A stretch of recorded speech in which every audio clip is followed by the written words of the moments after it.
Okay, are we live? It appears so. Yes, we are indeed live. Ah, goodness, that was a hassle to set up. I found that I was dropping frames at a pretty alarming rate, so I was just scrambling trying to figure out how to get that to be at a little more stable pace.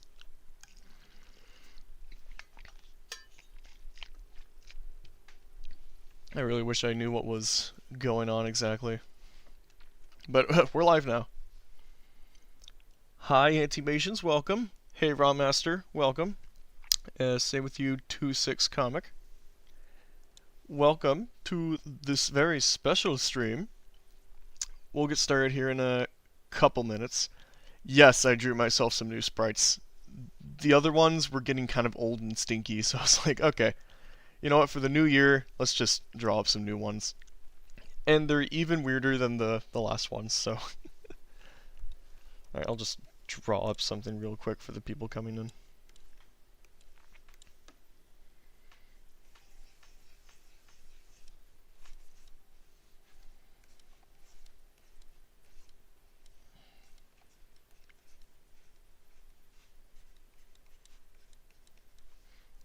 OC is named Lunartic Celestius. It's possible that that's on my OC queue. I'm gonna spoil it a little bit, but I got like 30 submissions before I closed the forum, so I got a lot of characters to go through. If I can even get through them all in one sitting. We'll see how it goes. Another day, another live stream of the good old Beyond Cartoonz. With good old Uncle Nate. Even though I'm definitely not old enough to qualify as an uncle at all. Maybe. I'm not really sure. Most uncles, anyway. Love to know where I send my OC. I closed the forums earlier this morning at 8 o'clock because just so I didn't get flooded with too many submissions. So unfortunately the window is closed at the moment. But if this stream goes well and a lot of people enjoy it, then I may or may not do a second round of this. I guess we'll just have to wait and see how it goes.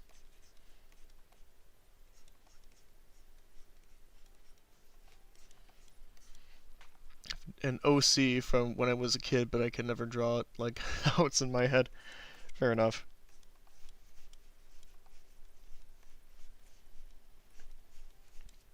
I was afraid I wasn't going to be able to start the stream fast enough. But I managed to be close enough on time to when I usually start these things, so I'm happy about that.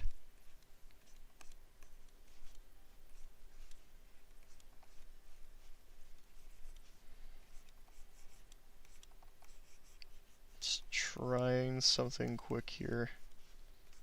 I'm essentially making up for lost time. I intended to get everything in Paint Tool Sci set up and all ready to go before I even streamed, but I was struggling with OBS, so I ended up spending all my time on that, which was fun. Hey BT, hope I'm not too late. Hey MB Thomas, you are not too late. You're actually joining in right before the stream is starting, so welcome. You're part of the VIPs who show up like 5 minutes before or so. That Madrian, a species I made up. Also, you sound like a Charlie if he had more emotion in his normal tone. Which Charlie are we talking about here? There are a lot of different Charlies. I don't know what to say, man. Honestly, didn't know you had a post of posting your OC, so I might have missed it.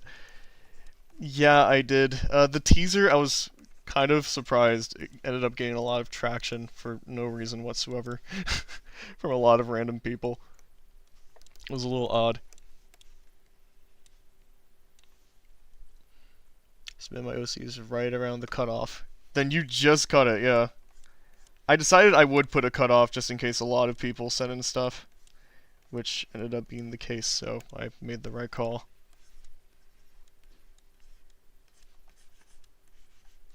We'll just do a stick man for now. But I'm sure that was the point. Yeah. Yeah, I think he was talking about Charlie from Smile and Friends. Uh, can't wait. I'm glad you can make it. We'll get started here in a sec here.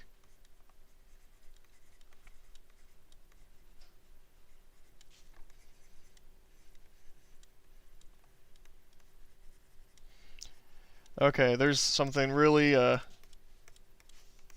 quick and dirty to kind of get us all acquainted and set up here. Sure, we'll go with that. I gotta make sure I save this canvas so I don't lose anything. That would be kind of poopy.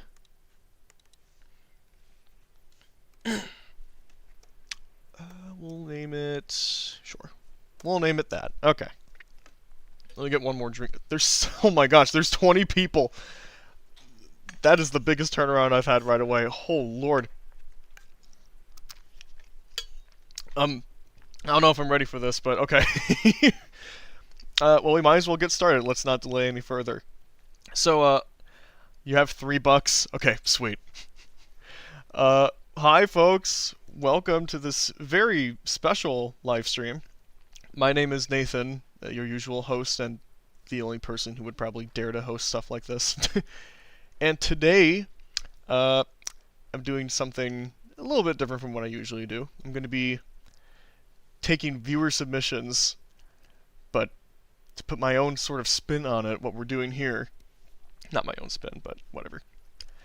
So I'm going to be taking OCs that you, the people, have sent my way, and I'm going to be analyzing, critiquing, and redrawing bits of your folks' OCs in an attempt to be as much of a help as I can with whatever you guys are going for. This was just an idea that popped in my head one day, and I was just like, oh, that sounds really fun. So that's what we're doing. Plus, the viewer participation, so that's definitely, that adds a lot too, I think. It's not just me doing something you guys just watch from the sidelines. So, I'm not going to delay too much because, like I said, when I was prepping for this stream, I created a forum so everybody could submit their stuff. And I ended up getting 30 submissions, which is a lot of characters to get through. It may not sound like a lot in the grand scheme of things, but for a 2-hour stream like this, that is a lot to get through. But I do intend to get to every single character. I'll do my best. And I'm just going to go through them in order of submission, just first comes, first serve sort of deal.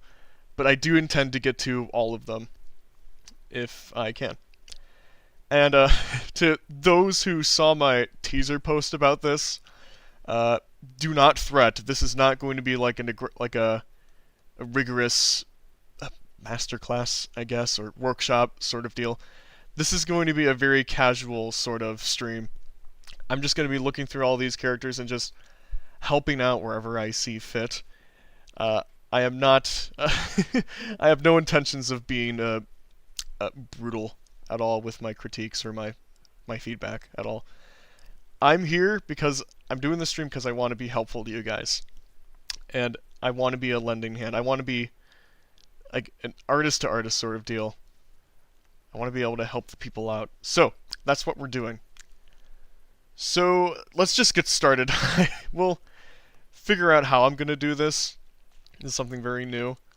But I'm pretty sure by the time I get like 15 characters in, I'll find a rhythm of sorts. So, let's get started. Let's just not delay any further.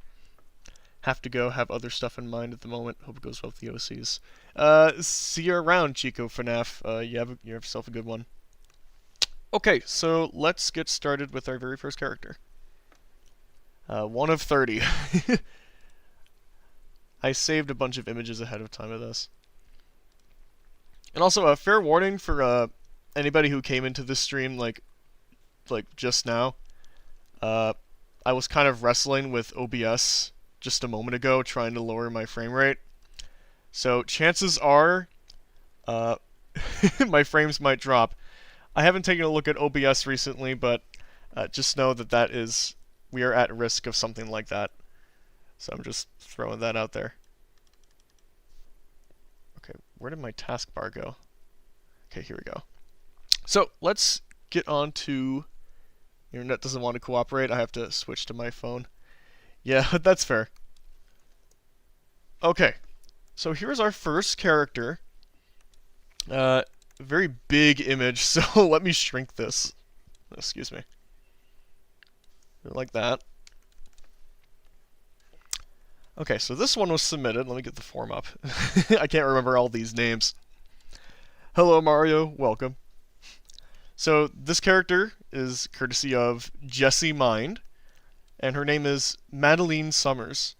So for the form, I had everybody just kind of tell me a little bit about their characters so I get an idea of what they're going for. So I'll go on ahead and just tell you a little bit about them right now. So Meline Summers is the spirited 3-year-old younger sister of the famous X-Men leader Scott Summers, who was brought to the X-Men mansion as a baby. Though she's classified as a mutant, Meline has yet to unleash any powers, and for now she's like any other bright and curious toddler. She loves playing and learning, but don't let her innocent appearance fool you. Meline is headstrong, has a fiercely independent streak, and isn't afraid to speak her mind, often surprises the older X-Men with her sassy comments. Despite her occasional stubbornness, she has a genuine heart of gold and a deep affection for her big brother and the extended X-Men family. So, I really don't know a lick about X-Men, so I'm not going to really be able to apply any knowledge from that into my thoughts on this design, which shouldn't really matter all that much because I'm just going based off the design aspect more than anything else. So, let's see. I'm just reading through again. So she's very young, she's 3 years, and she's got powers, but she hasn't developed much. Loves playing, headstrong, fiercely independent streak, isn't afraid to speak her mind.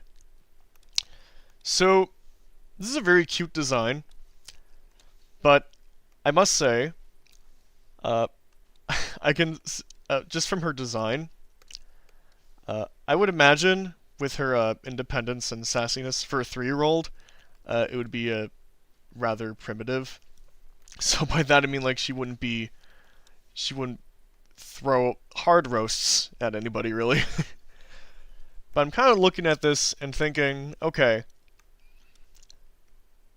just taking a look at it here. So the one thing that I noticed right away, Jesse, that might be a little bit better for this. Hi, Dennis, and hello, Manuel Gennaro. Welcome, folks. So, the one thing I noticed right away, this is something that this is kind of a general rule that I have for myself with younger characters, is that I think we might be able to give her some more forehead.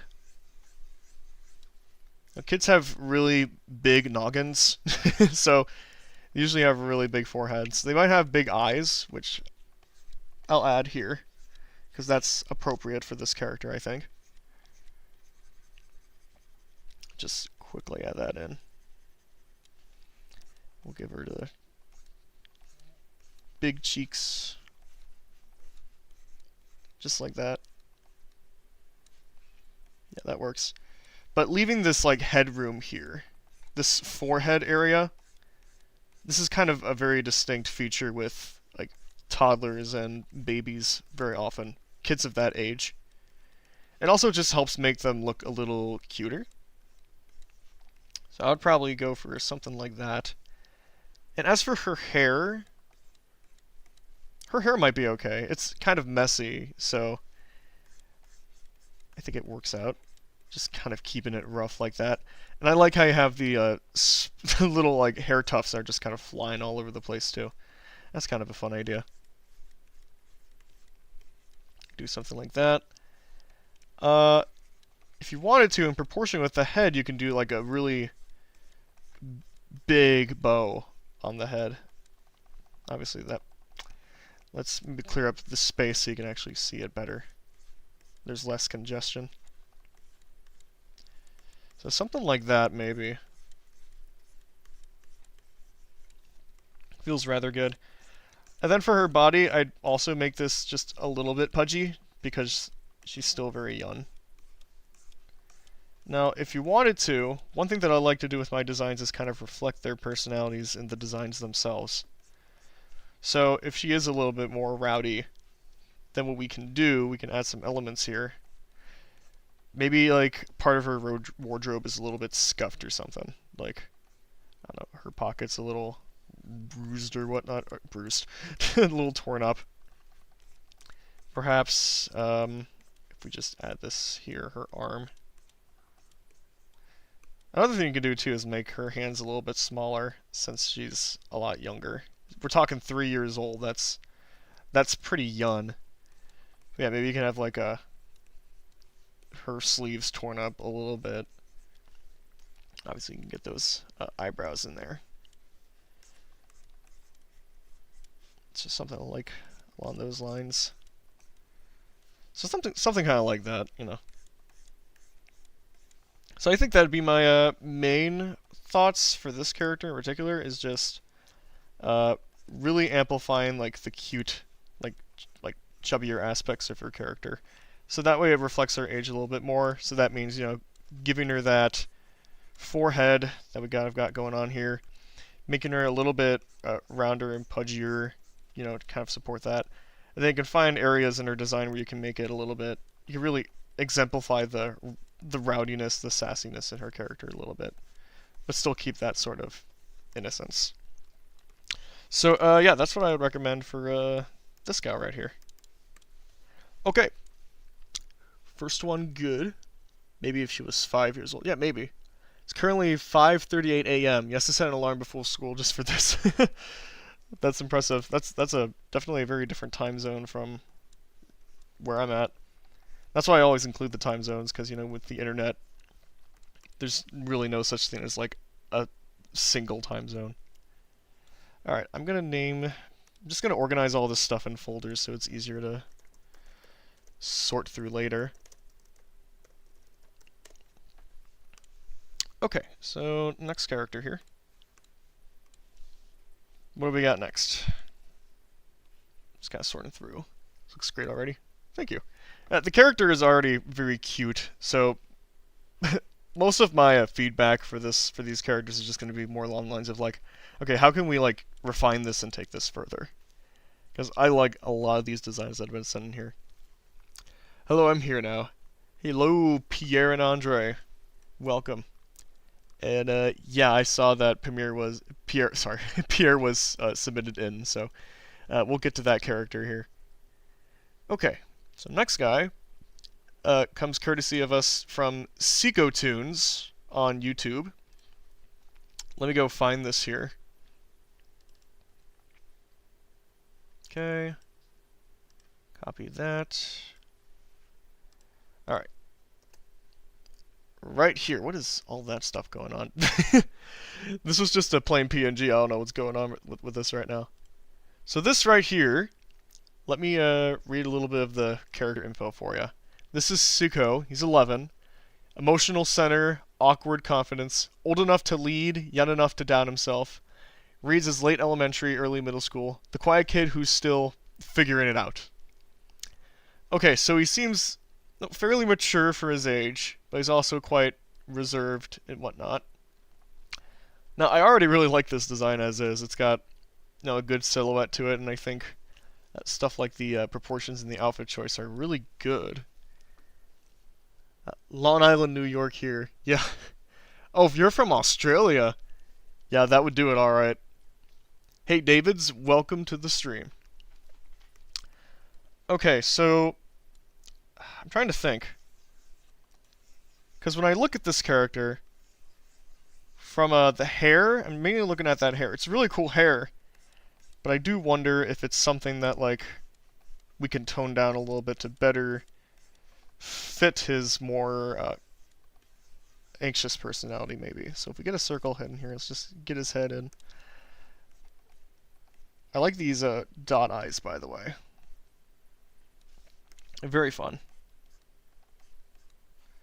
Get the chin and the cheeks in there.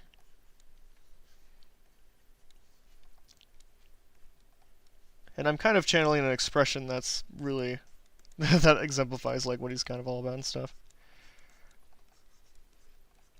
So in this context, let's see. Because this hair is almost more like outgoing almost, in a way. I wonder if there's like a way we can make it droop more.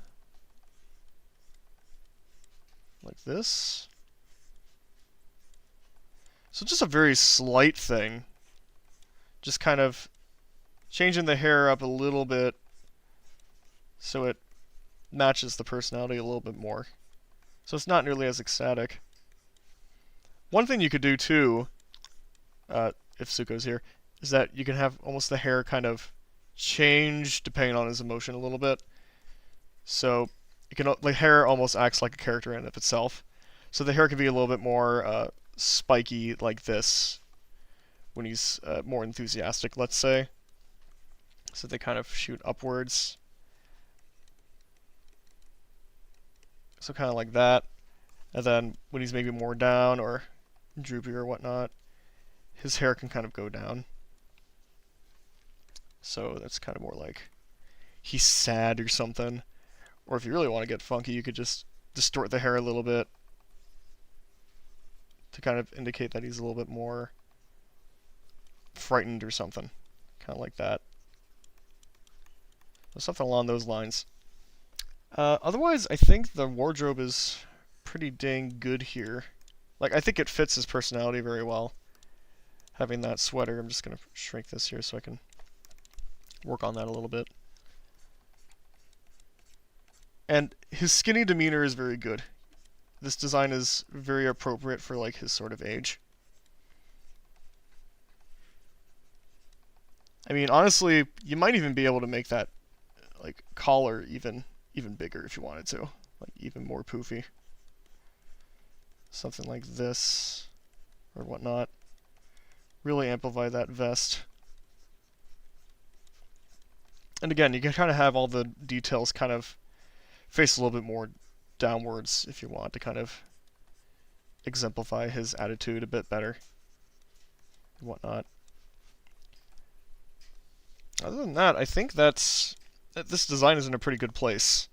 I would just say, whatever you do decide to do with this character, how you draw the features and whatnot, that it's with, you do it with intent. That's always an important thing. Okay, so we'll go with that. There's that character. Let's move on to the next one here. Let's figure out who we got next. Alright, this next character is from a 2/6 comic. Let me go get him up real quick. Again, I was going to have all of this laid out and ready to go before stream, but it didn't quite happen, so it is what it is. Let's see if I can even copy this here. Hey, Wolfie Toons, glad you could join the fun here. Okay, that's not good. All you could see was just a black void. We need something better than that. He gave me several references, so I do have a couple of options. We'll go with this. There we go. We'll go with these two.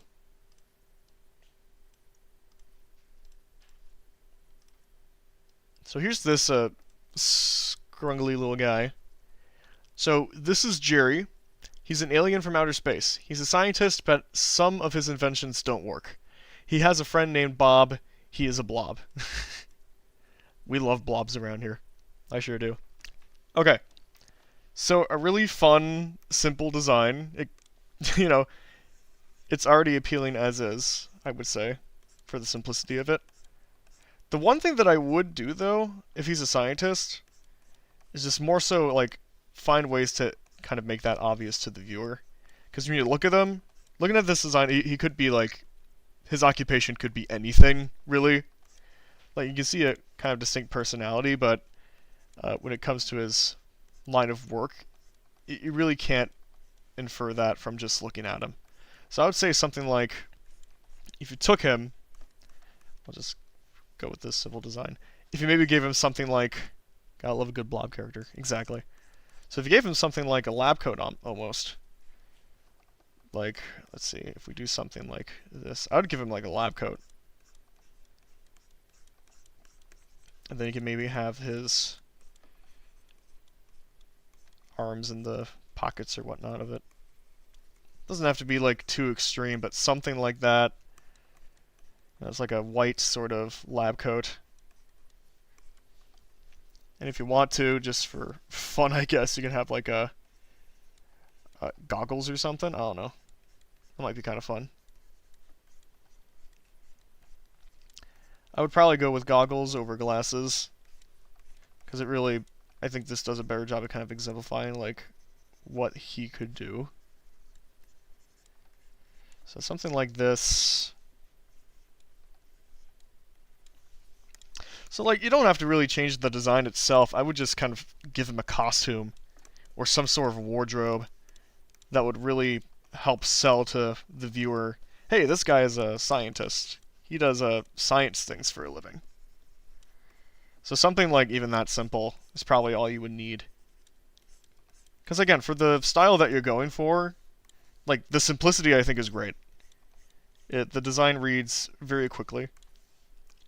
One thing that I would avoid maybe, sometimes I see this, is that I'm going to give you $3. No, you don't have to give me $3. That's no biggie. I'm doing this. I'm doing all this for free. I just want to be helpful. One thing that I would warn against, not necessarily that something like line eyes are a bad thing, but when you have dot eyes and line eyes, those can be really tricky when it comes to like actually making them look like eyes. So when you're drawing different expressions and whatnot, if you plan on sticking with the line eyes, just be cautious if you can of making the eyes clear from, like, you know, where they're looking, whether they're looking up like that, looking down, or if they're making like a more specific expression. And don't go too liney with the eyes, because sometimes it can be a little tricky getting them to look right. With this expression here is kind of an example. I would probably do something a little bit more like, I'd make the eyes a little bit bolder maybe, a little thicker. Make the sides a little bit less dramatic. Then I'd probably put the sweat kind of away from the eyes so you actually do see them a little bit. Maybe some eyebrows to kind of help it out a little bit. So those are just general design notes on this guy. But yeah, great work with this OC. He's a really fun dude. I like him. Alright, Jerry. Let's move on to character number 4. Let's see what we got. I was wondering, how do I send donations? I'm on my laptop. I have no place right now where you can send donations, and I don't think I have super chats on. So you don't have to worry about that right now. That's not a huge deal. I'm not doing this for the money. I'm doing this because I think it's fun. So, well, thank you, 26. I'm glad you like it. I hope I was useful in any way. Okay, I gotta find this one. Again, these are all kind of scrambled in here. Ah, yes, here we are. Okay. Kind of a fun one.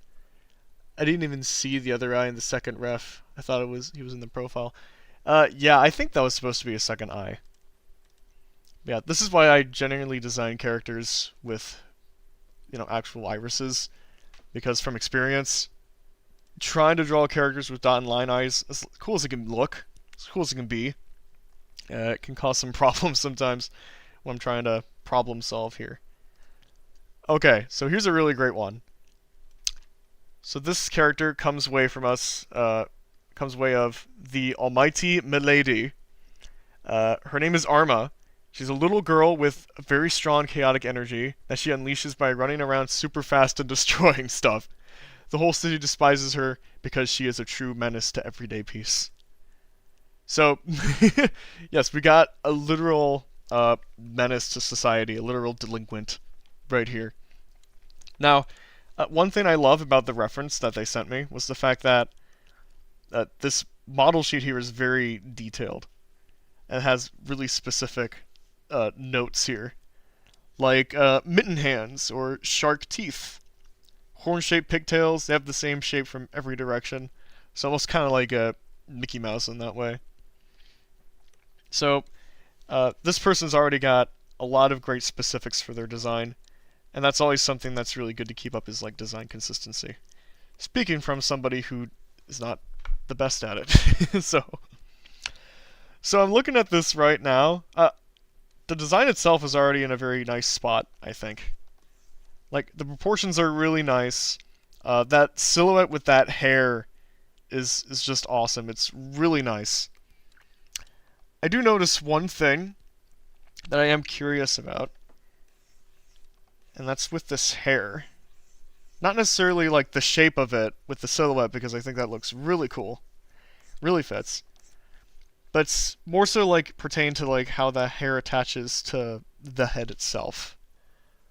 Love her sans serif eyebrows. Yeah, those are amazing, I know. They're so big. So if I were to draw her hair real quick, okay, I'm just gonna lower that just for a minute. If I can get the hair right first try, I doubt I will. Something like this. So her hair's kind of like that. Kind of angled, like so. Maybe not drawing it nearly as sharp. Think of the advice. Yeah, absolutely, 2-6. I'm happy to be of service and help to you guys. Again, that's why I wanted to do this stream, because I like feeling helpful. And that's what this whole stream's all about. I'm not here to roast OCs, as was some people thinking was going to be the case. I'm here to just help out. Okay, so if we get, I'm just gonna get like the face in there real quick for reference. And I think the eyes and the facial features are put in a pretty good spot. Leaves a good amount of room for the face. So we're just gonna throw that in there. Like so. Get those teeth in there. So yeah, how the hair is gonna work. That's my little Arma. Ah, that's you, Manuel. Okay, awesome. This is a great character, by the way. This is a lovely design you've got going on here. I was just gonna sketch something out to kind of figure out if there's maybe a better way to go about her hair, specifically how it attaches to the side. Because that's one thing that I don't always care for too much, is when the head feels separated from the hair, instead of like it's organically growing out. Got a different name on YouTube, so I should put it in. That's no problem. Hey Anna, welcome to the stream. Glad you could make it. So I'm thinking here. Oh, I didn't even notice there's like a bit of that gap in there. So these are more like pigtails, so these are instinctively just going to be separate. But I wonder if there's a way where like we can maybe simplify the shape, like the shape's going on in her head. So I'm trying to think. I think like the side of her head, even though she doesn't have ears, I would probably draw it in a way where like it kind of leads off like this, as if there were an ear here, just so it looks, you know, a little bit more human, I guess. And then as for the hair on top here, obviously we don't want to make her bald. That'd be kind of bad if we made her bald. But if we did, for instance, like a flatter top here, something kind of like that maybe. And then maybe for the hair, if you want, actually you might want to just keep the head still like that since these are pigtails. But yeah, maybe some hair shapes that are conform a little bit more to the head instead of just being like lines that are kind of on the edge of her face. Just so it feels a little bit more organic and whatnot. Originally small pigtails pointed up, eventually to make her silhouette more distinct, end up making them huge. No, it's great that they're huge. No, that really does add to the design. The fact that you push them so much really makes the character stand out. And yeah, I love the the running legs there too. And the mitten hands. I think that's really all I wanted to go over was that hair. And I'm gonna shrink this because this looks kind of silly when it's shrunken down like this here. There we go, now it's in perspective. Otherwise, yeah, I don't think I have much else to say, really. I'm just looking over this again. No, it's a very nice design. I don't have a whole lot to say on it other than that. It's just that hair. So yeah, nice work with this character. This is a really great one. All right. Let's go to the next character. Never really consider myself an actual cartoonist. I've always just done what I could to bring my ideas to a visual. Consider my work concept art at best. Ah, I see. Alright, this next character comes way of M.B. Thomas. And this character here is right up my alley because they are of the alien variety. I am currently using Paint Tool Psi, my art program of choice. Used it ever since I started drawing digitally. So, here we go. Here's Space Girl Sally Mars. And let me tell you a little bit about her. She's a young adult who's part Martian with dreams of being a galaxy police officer. She's very bubbly and excitable, but can take her dream a bit too far, is what was written. So, glad you like my design. I'm very proud of her. You should be proud of her. That's an excellent design. Okay, so on the subject of really great designs, I really like this one as well. A really nice, energetic design here. Now, I'm trying to think. So I almost want to draw her to kind of, in a way, kind of show that she's kind of fit for her police officer dreams in a way. So she's got that pose where she has like her, just kind of has her hand up. Not flexing necessarily, but something to that effect.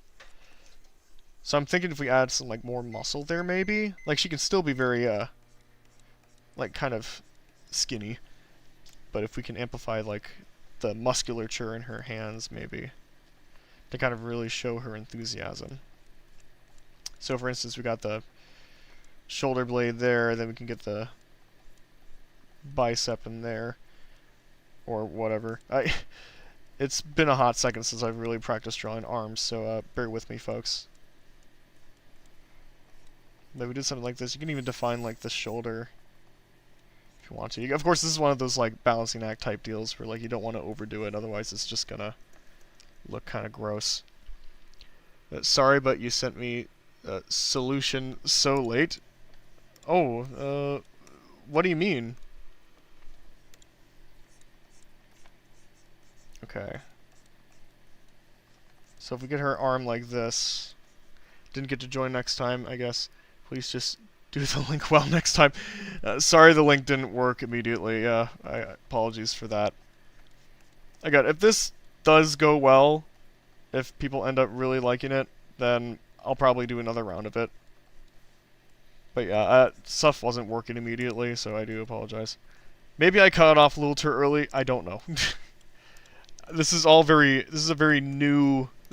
much an experiment for me, so I'm just kind of rolling with the punches the best I can. Something like this. And another thing too with this character, since they are very bubbly, is definitely like push those poses a little bit. Like, for instance, I would really have like, you know, she's kind of in a proud stance here, but I would really like push that outwards. She's a very outgoing sort of girl, so I would definitely draw her poses in a way that makes her very energetic. Makes her just look and feel very bubbly, just naturally. Let's see. As for the face, I do like the big eyes quite a lot. And just trying to look at it for a minute, see if I can find anything here. Did mine get in? I'm pretty sure. I'll have to take a look again.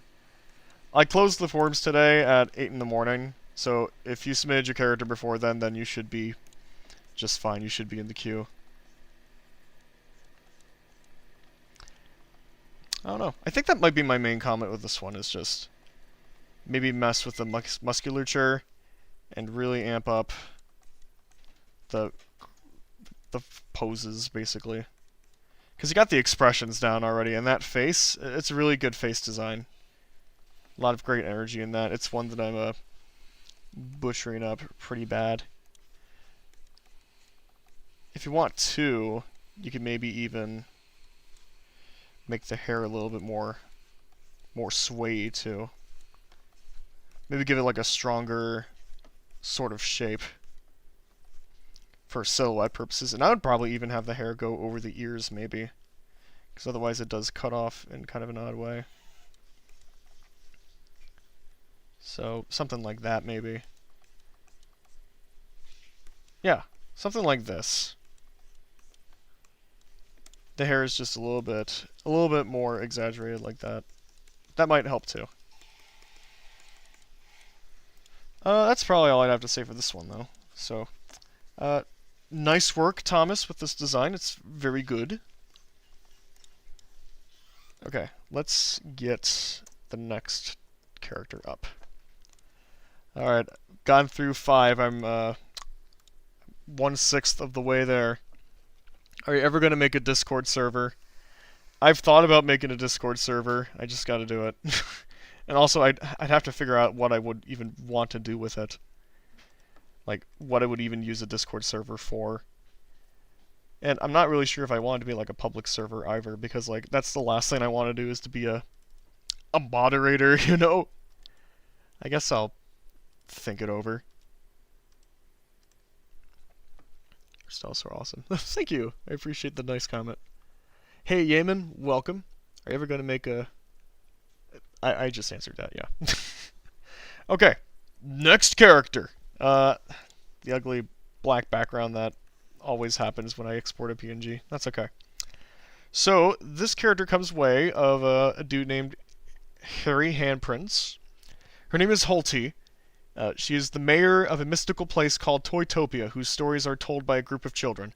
She spent many years governing the town of Toytopia, and the toy's denizens look up to her, especially when they get into a very serious situation. So, when I look at this right away, so this is supposed to be like a ruler of like a kingdom, basically. So, when I'm just looking at this, so she's like a pogo stick sort of deal. So what I would do here is I would probably try to find a way to kind of exemplify that a little bit more about her character right away. Because if I'm thinking of like a toy civilization, if I'm looking at this character, I don't immediately jump to that, oh yeah, this must be like the head honcho of this place. So, hey yo, this is mine. Oh, hey cartoon dude. Curious design, I'd have to see more. I'd love a Discord server too. It's very hard to find fellow cartoonists around. Then maybe I'll start one. I'll look into it. I'll see what I can do. Because yeah, if I can get like something right going right out of the gate and have all the right people too, that would be fun. Discord that is invite link only. Yeah, that's true. So a first thing that I would do, let's see if I can actually find a reference for this. So when I'm usually drawing like very specific things like this looks very similar to like those horse riding sticks to me. You know the ones. We all had one at least. Here, let me just grab this image. Something like this is immediately what I think of. So I would normally just kind of reference it off of something like this as a launching point, and then kind of build my design around that. We can still keep like the whimsy in the head a little bit, but we can kind of go from there and match a little bit of like closer to the real article. So I hope your art style isn't inspired by Ren and Stompy. Ren and Stompy, if that's what we want to call it, that was my gateway drug into cartooning, so I'm very sorry, I guess. They were instrumental to my artistic development, so that's what I was going for, somewhat. Right, yeah. I'll just go for this. Let's see. I'll keep the eyes kind of as is. Okay. My phone's telling me to take a break. I do not need to take a break.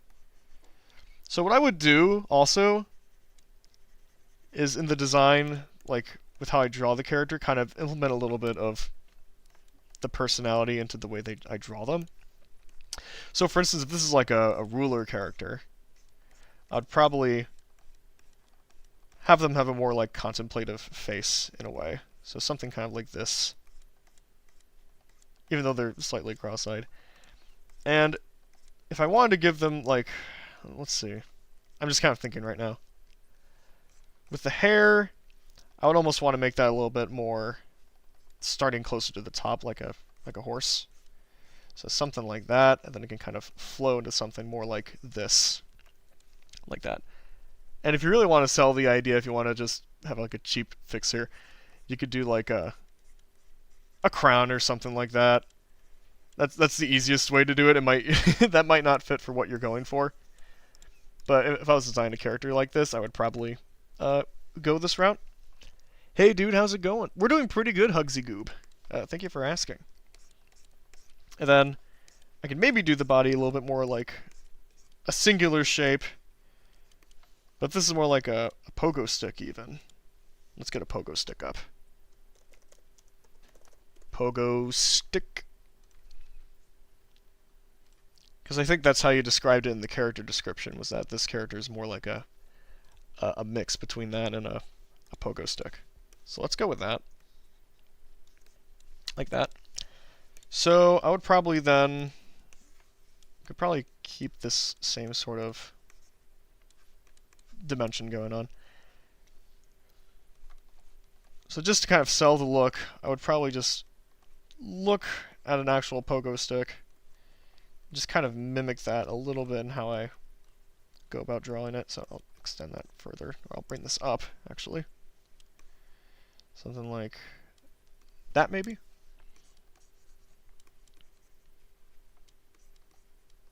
So something a little bit more like this. And for like the actual stick shape, you can definitely add stuff on top of it for sure. Oh, actually, I got a fun idea. Maybe we can maybe have like one of those puffy crowns or something like that. I'm not even sure what you call these, but they're like puffy collars that rulers already of this character like immediately. And if you want to, you can maybe even add like a little ear as well to kind of fit the horse vibe of it. So that's probably what I do with this one, is something along those lines maybe. Oh, I just realized the crown does kind of cut out the hair a little bit, so I guess, you know, do what you will with that if you decide to take any advice from me. But yeah, there's that character. That's what I would suggest with that, but otherwise a very fun design. Let me get the name in here right. Yeah, that's the name. Holty. Okay. You draw animals really nicely. Oh, thank you. I don't draw animals very often, so that means a lot to hear that. That's one of my goals lately, is to get better at animal drawing, because I'm not really the best at it at all. So I really need to improve at that. Okay, so next character is in a monarchy. Yeah, I suppose so, yeah. I almost treated it like it was Great Britain. That's probably not what it's quite like. Just want to take a design I wasn't entirely happy with, see how you react to it. No, that's fine. I hope I was helpful in any way possible. I mean, I don't care if if any of you reject what I have to say. That won't break my heart in the slightest. Immediate reaction was a seahorse. Yeah, maybe. Gives like a Raggedy Ann and Andy movie vibe. It belongs in like in a Lonely Land with Kane Coo. Great movie, by the way. Okay, so this next character, as you can see, submitted by this fellow named Federal Agent Pineapple. Now, I can't tell if this is the name of the character or the user, but we'll just refer to him as Federal Agent Pineapple. They say, my OC is a pretty stoic guy. He can be very serious, but tends to show emotion from time to time to show his true character. So, we basically got ourselves a stoic pineapple here. Still don't know what Toytopia is like. Yeah, that's fine. I mean, from experience, when you're developing ideas, sometimes you don't really know where they're going at all. So you just kind of have to trust the process a little bit. Okay, so this dude is great. I really do like him.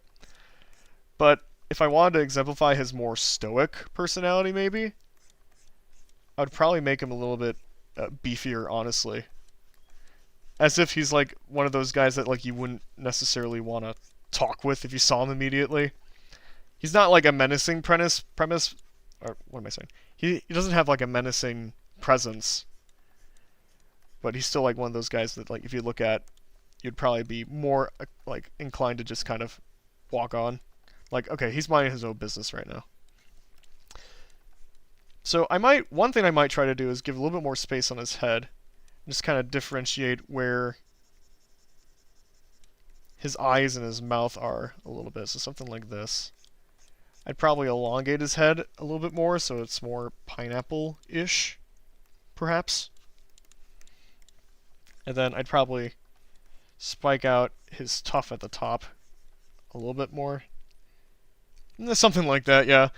Because the idea of like a pineapple head is always funny, so I like to kind of amp that up. But yeah, here's what I mean, you know, really broad shoulders. Something like this. And maybe he has like a really like massive body build or something. So if I can actually do this right.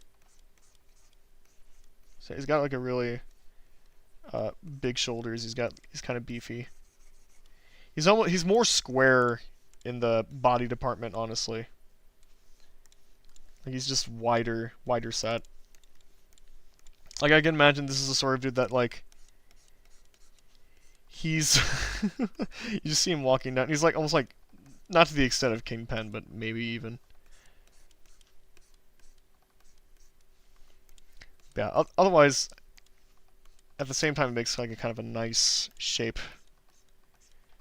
Nice silhouette. It's just like a nice big squarish kind of look. Okay, I don't know. I do not know how to draw business suits apparently. Because this is not turning out... I could be doing it a little bit better. Something like that. You know, you might even be able to eliminate the neck. No, let's keep the neck. But let me actually just shrink this up a little bit.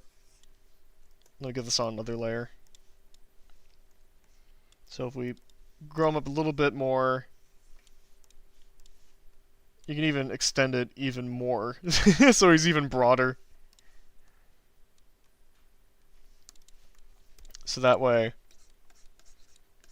he's even more kind of mysterious. There's something mysterious about this guy.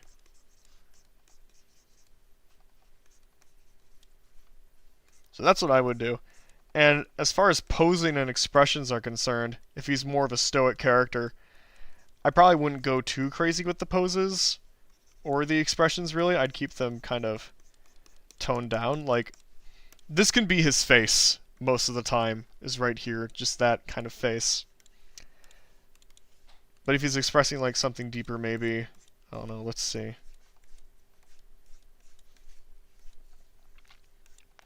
Have his glasses right here.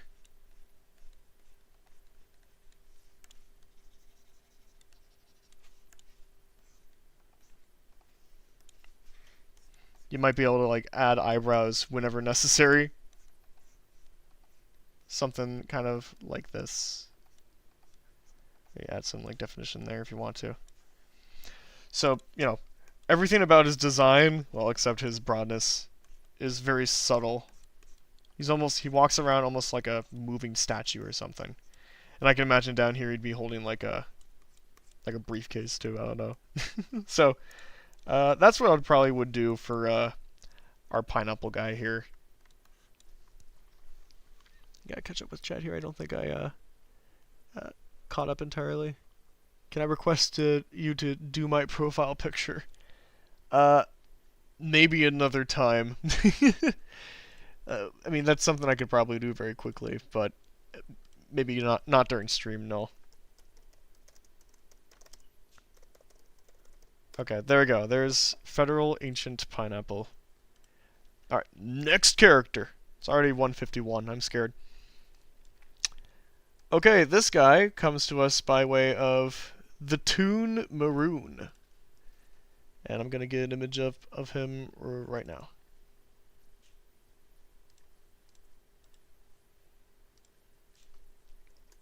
There he is. So this here is Cuckoo Cat, a yellow anthropomorphic cat who is a nutty and zany troublemaker inspired by classic screwball characters such as Daffy Duck, Woody Woodpecker, and Screwy Squirrel. This is my department right here. He is very happy-go-lucky, but can also have a mean streak to him whenever he's messing with his foes. Okay, so yeah, very similar in the vein of like classic cartoon characters like that, which, as many of you know, I'm quite familiar with in that department. So we'll just list that there. So my approach probably, this is already like a really nice design. You know, very appealing already. But I do want to take a look at a couple of things going on with that head, just from a construction point of view. So if we take the head here, because I think the body is like, you know, it's a very simple sort of, you know, pear shape, classic cartoon body.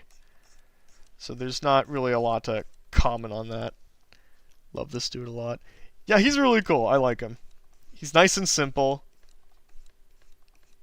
He's very cute.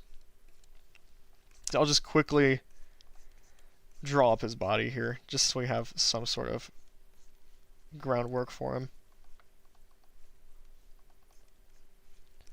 I just have to draw his leg cut off there just for a little bit.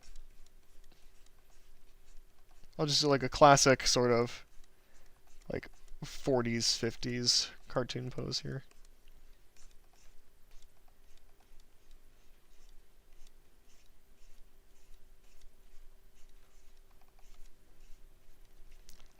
Let's see, something kind of like that, yeah.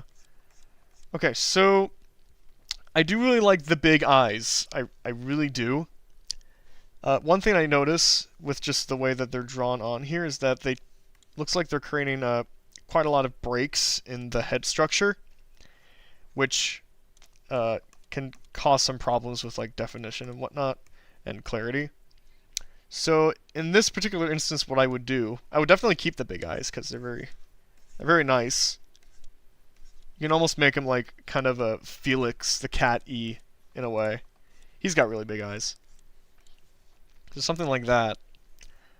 But I would try to add some more definition to like parts of his face and kind of spread things out a little bit more. So for instance, his snout is definitely pretty close, so I would probably shoot that a little bit more. But on views like this, so his whiskers here, what I like to do in cases like this is kind of make those a part of his cheek line. So we got that his cheeks can be like right here. And he can have a pretty small chin. Doesn't have to be too big. But for instance, right here, right along his cheek line, I'll then throw on those tufts of hair. So that way that's already kind of like separated away. Same with here. I would add kind of closer to the end. And notice how I'm leaving some forehead space kind of behind the head. So that way there's room for that. Something you can do if you want to. Depending on like the kind of character and the style I'm going for, I will have give room for the eyebrows so they do have some room. And they can kind of form on the scalp a little bit. Who made that cute yellow cat? A fellow by the name of the Toon Maroon, who submitted this. I'm currently reviewing his character. It's already a really great design. I'm just kind of narrowing down like what can be improved here. Just cover those out.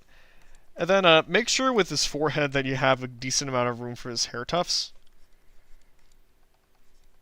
So something kind of like that.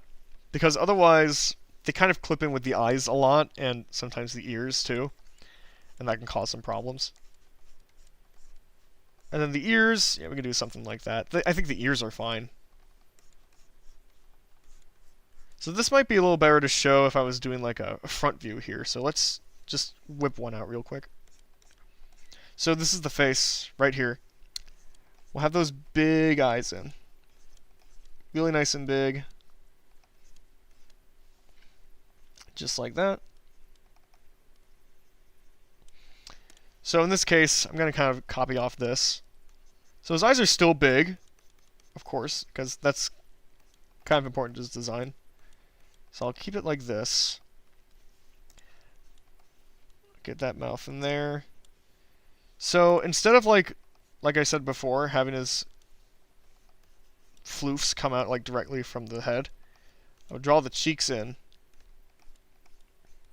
Like this. And then the cheek floofs can kind of be a part of that. So they're sticking out a lot more. And then, even though the eyes are still big, I'm leaving some forehead room. So that way, I can still add the tuft of hair there without having to worry about it clipping into the eyes. And that way the ears have room to breathe as well. Stuff like that. And then if I wanted to, I can kind of get the eyebrows in there. So again, that's what I would do in this case. I would, keep the eyes big, but always make sure that you have some room in the head. So that way there's room for all the other features that you want to get in there. Because otherwise, then at that point, the head can sometimes feel a little cluttered. And things can kind of just clip into each other. So that would be my main piece of advice for this. But yeah, a goofy guy. I like him. Alright, next character.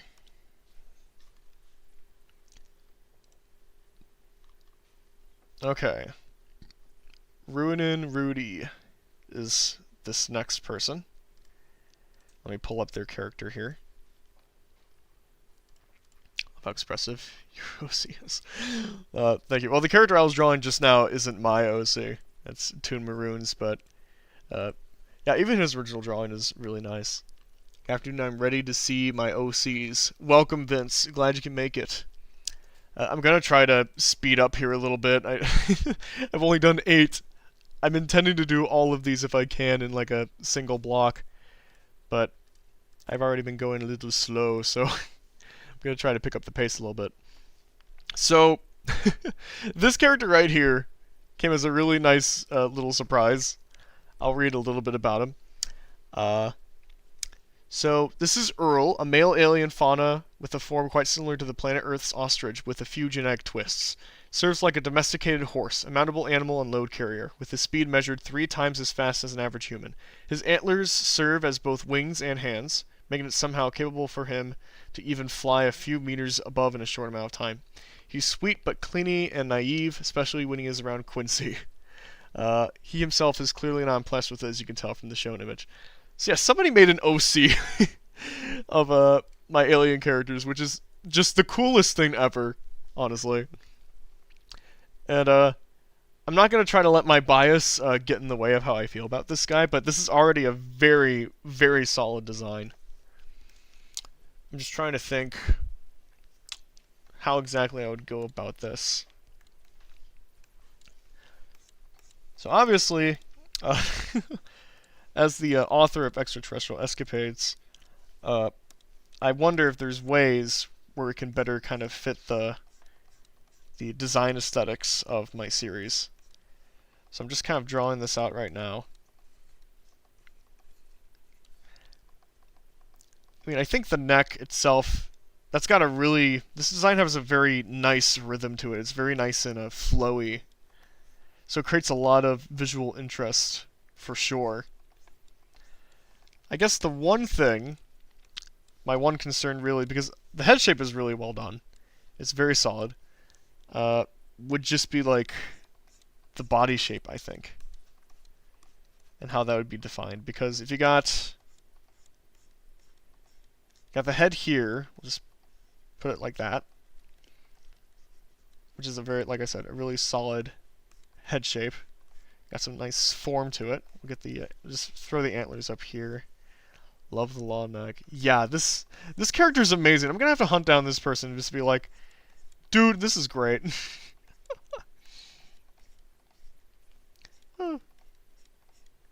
they they told me that they would love it if I used this character for my series in some way, and I'd be totally down for it, even if it was just like a background or a cameo sort of thing. So let's get the neck in there, and I love the neck too. It's got, again, very nice and flowy. It's like a snake's neck almost, with the way it kind of curls in like that. I think that's great. Again, though, this is like a mountable creature. So if I was designing this, I would want it, to actually look sort of mountable. So what I would do in this particular instance is maybe expand the body a little bit more.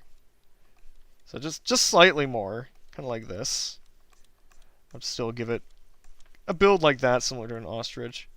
But just give it some more decent room where like somebody could actually feasibly sit on here. Because otherwise in like the design here, I really can't imagine a character being able to sit on this. So for instance, this is a character that would like be rode on. We'd want that space for the character to actually ride on them. So I would probably do something like that.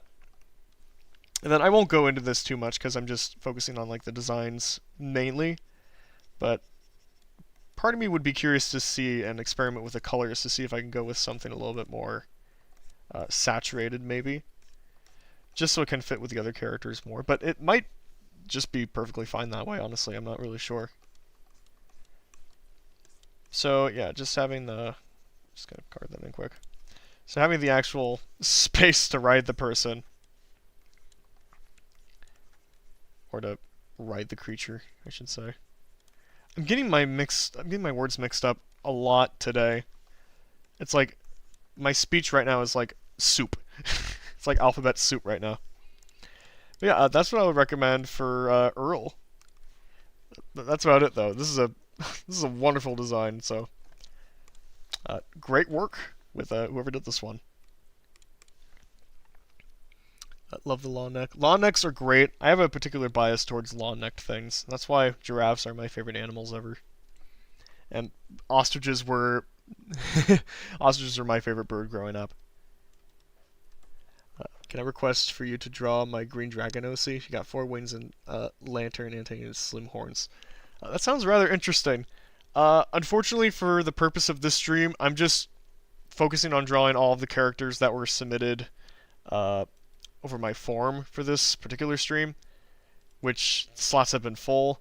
So I'm only going to draw the submissions that I got in that form. Again, though, if this goes really well, and it has been so far, then I'd be completely down for another round, and you might be able to get a character submitted, and I can look it over. But not this time. Okay, I gotta find this guy. Ah, yes. Right here, I believe. Okay. This character is really fun here. If I can actually get him in. Hold on. Just doing some clickety-clackities with the mouse here. Boom. So this is Zort. He's a wacky alien character with his own center of gravity. He's always got his head in the cloud or nebula clouds. He's also the mascot for my custom text-to-speech synthesizer, the Zap Yapper, which I need to look that up because that sounds so cool. So this design is awesome. I really don't know how else to put it. This design just rules. I love the simplicity of it is like really, really neat. I gotta catch up with tab here real quick. Can't into English today. English is my favorite continent. What will you do if you can't get to every OC in time? I mean, I usually go over in streams anyway, so I'll probably just do that. I don't know. Some of these OCs I have more things to say on than others, so I'm trying to pace myself the best I can. O.H. Westberg. Oh yeah. I almost forgot to say this is your character here. Welcome. Submit Zort because all my other characters are in some sort of couple, so I had to choose something to fit the one character per artist rule. Oh, that's fair. I'm glad you could make it here. Yeah, the ring planted head. Yeah, it's super neat. So these are just really fun drawings here, really nice poses. Just trying to think about like what I could do to kind of any good advice that I can offer with this. Because that head is honestly genius, the way that you drew that, man. With like, you have that Saturn ring, the eyes almost kind of function like planets in a way. And then he's got like the antenna up here. That's just a genius design right there. How you kind of put that together. Yeah, that's amazing. I guess what I would have to say, more of what I could say would be in regards to the body. So I do love this collar he's got. It's really funny. And I love that it's separated from his head. Because, you know, his head kind of looks like a planet, so it'd be kind of stupid if it was attached to a neck. So a very smart design choice there. But I guess for his body, I'm just looking at it right now. Trying to figure out what I could do with those legs. I'm just going to look at like the other references for just a minute. Okay, so you kind of already got something along those lines going on. Where the legs kind of split off like this. It's got very much a Y2K aesthetic, how this character is designed. I guess the one thing that I would advise to, I guess, if this is something that you wanted to experiment with, is just really pushing that design as much as you can, like the dynamics of it. So I think the face is great, but if you really want to like really expand those lines between his torso and the legs kind of shooting outwards like this, then that can create a really fun look. And that's kind of already what you're doing, but I'm just pushing it to like the nth degree here to kind of really show what it could look like. So something along those lines too might be kind of fun to mess around with to really expand that. I'm just kind of looking, I'm trying to see if I got any other thoughts necessarily here. I'm trying to think here. Screams early 2000s to me. It really does. Actually, this character reminds me of a lot of Rebel Taxi's recent animated pilot for some reason. I forgot what it was called, but I remember it being very good. Saturn head, that's genius. It is genius. That's why I'm kind of struggling on things to say, because like, man, this is already so good. So I was going to see. Yeah, because obviously the ring thing is like excellent. That's a genius thing. I was just going to see, one thing you might be able to do, it's like maybe add texture to his head or something, but that almost looks kind of, it almost kind of ruins the simplicity in a way. Like I was thinking, oh, maybe you can like make his head look almost more like a moon or Saturn or something like that, but I think that might be, I think it's just fine for what it is, so I guess that'd be my main advice, is like, this is already a great framework for a design. It's just maybe try pushing it a little bit more and just see what happens, you know. And if it's too much, then you can just dial it back down, and there's no real losses there. But yeah, otherwise, a very, very cool character. I approve. Bro, I missed the opportunity to send my OC to God. I am not God. No, I do not claim to be. I should have specified this more clearly when we were getting started. I am no Stefan Silver. I am no Craig Kelman. I am just a cartoonist. So I don't really consider myself a great character designer, but again, this was just an idea that I had that I thought might be kind of fun. So I'm just giving it a shot, and I'm just going to see whether or not I can be helpful with art tips and whatnot. Okay, 10 characters down, 20 more to go. We'll see how this goes. Okay, so this next character, let me see. This comes from us from Atomic Commander. So let me get this guy up.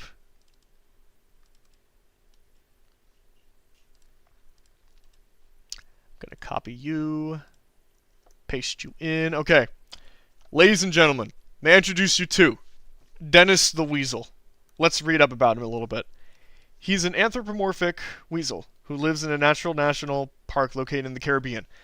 Got blessed by the ocean and gifted him the Neptune Trident. He was a normal weasel, got morphed after touch of the trident. Now he defend the ocean and natural life against the beach apes, and steal beach drinks as a rascal pranks. So he's like a beach defender, and he fights off the apes. I've drawn shapes like that with other characters before, but I never considered doing that for him. Thanks for your take. Yeah, absolutely. Again, take what you will from it. You don't have to do it, but I love it when I can unify like groups of like the design as like one sort of shape. Then I can kind of go from there, because I think that sort of thing is can be really fun, really appealing when you got that simplicity. Okay, so this man's obviously a Chad, so I got to be very cautious with any changes that I make to him. So my thought is that if he's like a defender of ocean and natural life, then let's see. I see he's got like different outfits and whatnot. I guess my main thing, I guess I would say, pertains mainly to the torso here is what I'm noticing. So I think the head itself is pretty nice. It's got good form to it. But I'm curious now. So normally when I draw animal characters, I try to look up the actual animal themselves and see if I can take away anything from like just their appearance and how their anatomy kind of works and whatnot. So for this, there's a weasel right there. There's a real weasel. So it's like sound like gibberish there for a minute. Well, real weasel. So if I was designing a weasel character like this, I'd almost look at a weasel and see if there's something that I can do with this. Because looking at this design, I really would not have caught that this guy is a weasel. Like, I understand he's some anthropomorphic animal, but he doesn't scream weasel to me. So if I were to take this design a little bit, I'm just going to try out some things. So I'd make his face a little bit closer to a weasel, where it's a little bit more like, I'm not sure, slim, let's put it that way. I'm going to try to keep like all of like the main elements of his character, like his eyes, you know.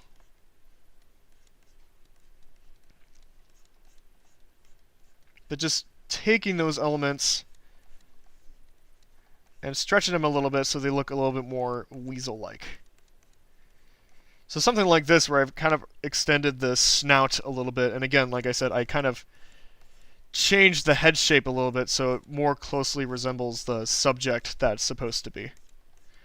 And I'll even do like the same with the ears too. I'll kind of do something like this. Whatnot, but of course I can keep the hair on top. Something like that. Something along those lines. And then I would probably make the body a little bit more flowy too. I mean, I'll still give him a little bit of like a build here. I won't make it too intense. You know, as intense as like a weasel probably would have.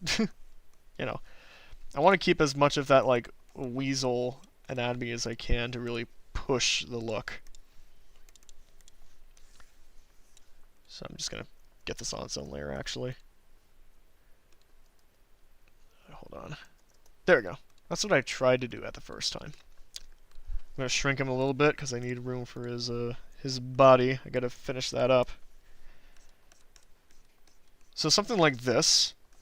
Now I noticed with his legs, they kind of shoot out like this. So for the leg shape, what I would advise maybe, because when I see something like this, when the legs are kind of split to the sides like this, it can be a little hard for posing to kind of keep them consistent. So let me just get his arms in there real quick.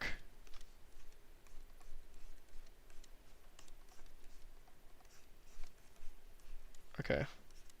I think that'll do for now. I'll shrink him again. So I'd probably make his legs, I'd have first of all define a line between the cage and the stomach here. And then from there, I'll attach the legs kind of like this. And try to keep in mind like a proper anatomy as much as I can. So that way I can better envision in my head how I'd be able to pose these. That's just my thought. And I think more defined legs would fit this man a lot. Because he's already a very athletic looking gentleman. So he would definitely benefit. And I'd give him like a longer tail as well. And you can give him the suit too if you'd like. I think that's a really funny idea, giving him a suit. Yeah, just kind of making him a little slimmer, keeping like real weasels in mind as you're designing this. So you can kind of get that weaselly shape down a little bit better. Okay, let's ROM brush, just share that in right there. And then yeah, we'll get his trident. If he's like a weasel, like I'd honestly like maybe make the trident really oversized. Because I can't imagine this dude being super big if he's a weasel. I'm doing a really terrible trident here, but I'm just kind of doing it quick at the same time here. So I don't know, something like that maybe. That way it makes like a nice contrast with like his design too. Adds some visual interest. Just get that hand in there really quick. But yeah, that would be my main advice for this dude here. And for really any animal design, really. Is if you're going to design an animal, definitely reference the real article. Because if you can create a design where like somebody can recognize what kind of animal they are right away, then you're really golden. You're on the right track. It can also really help with just being able to have designs that stand out, and just you can have a lot more fun that way too with how you design a character. Never know what direction to draw my first on his legs when doing poses. Yeah, that's why I try to be like really intentional with how I design the legs. They're not just like lines. Although I'm not going to pretend that doing legs are easy, because that's absolutely not the case at all. Always struggled with those kind of legs. Yeah, these kind of like tube legs. That's what I call them. They're like tube legs. It just gets tricky. When I'm drawing legs, I need like defined knees and defined joints and whatnot so I can move them. Okay, let's see who's next here. Alright, so this next character comes from us, from Shane Jensen. And his character, let me get him up quick. Gotta get rid of some of these. Copy that. Paste that. This right here is Pierre. He's a very goofy man. Let me tell you a little bit about him. So, I'll just kind of sum some of this up here. So he is an intellectual genius, profession of a slapstick comedian and television show host for his classic variety show. Performs stand-up comedy, slapstick comedy routines, skits, and all that stuff. He's a very cheerful personality. He's warm and friendly, but also very quirky and eccentric in most charming, lovable way possible. Similar to Groucho Marx, which I could definitely see that. He is also a married man. So I'm very, very happy for him in that regard. Yeah, that's you! Some creative ideas. Yeah, that's partly why I wanted to do this kind of stream too, because like, I love seeing the creativity of all these people that follow me here.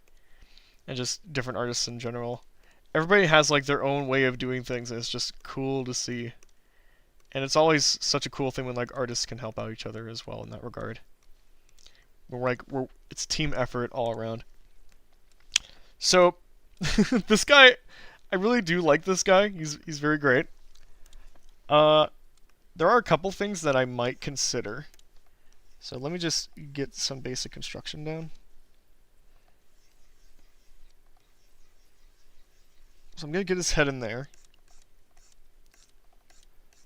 So he's got like he's got good proportions going on already, which is good. Very nice. I guess the one thing I would do with it is like put push certain elements if I can. So in this particular instance, I'm making him just a tad bit wider, just to see how that might look. Just to give a little bit more strength to his silhouette here. And I would push things too, like, I wonder if I can make his his legs smaller too. Like, you can really shrink those. So it's almost like got this kind of vase shape going on, which might be really fun. So something like this.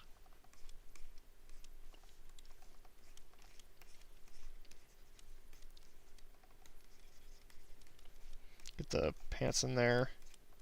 So that way you got kind of like a really unified look. Well, before redesigns and improvements. Well, I'm glad. I'm always happy to offer stuff, and I'm glad I'm able to help out with you guys with all this stuff, with whatever weird things I have to say.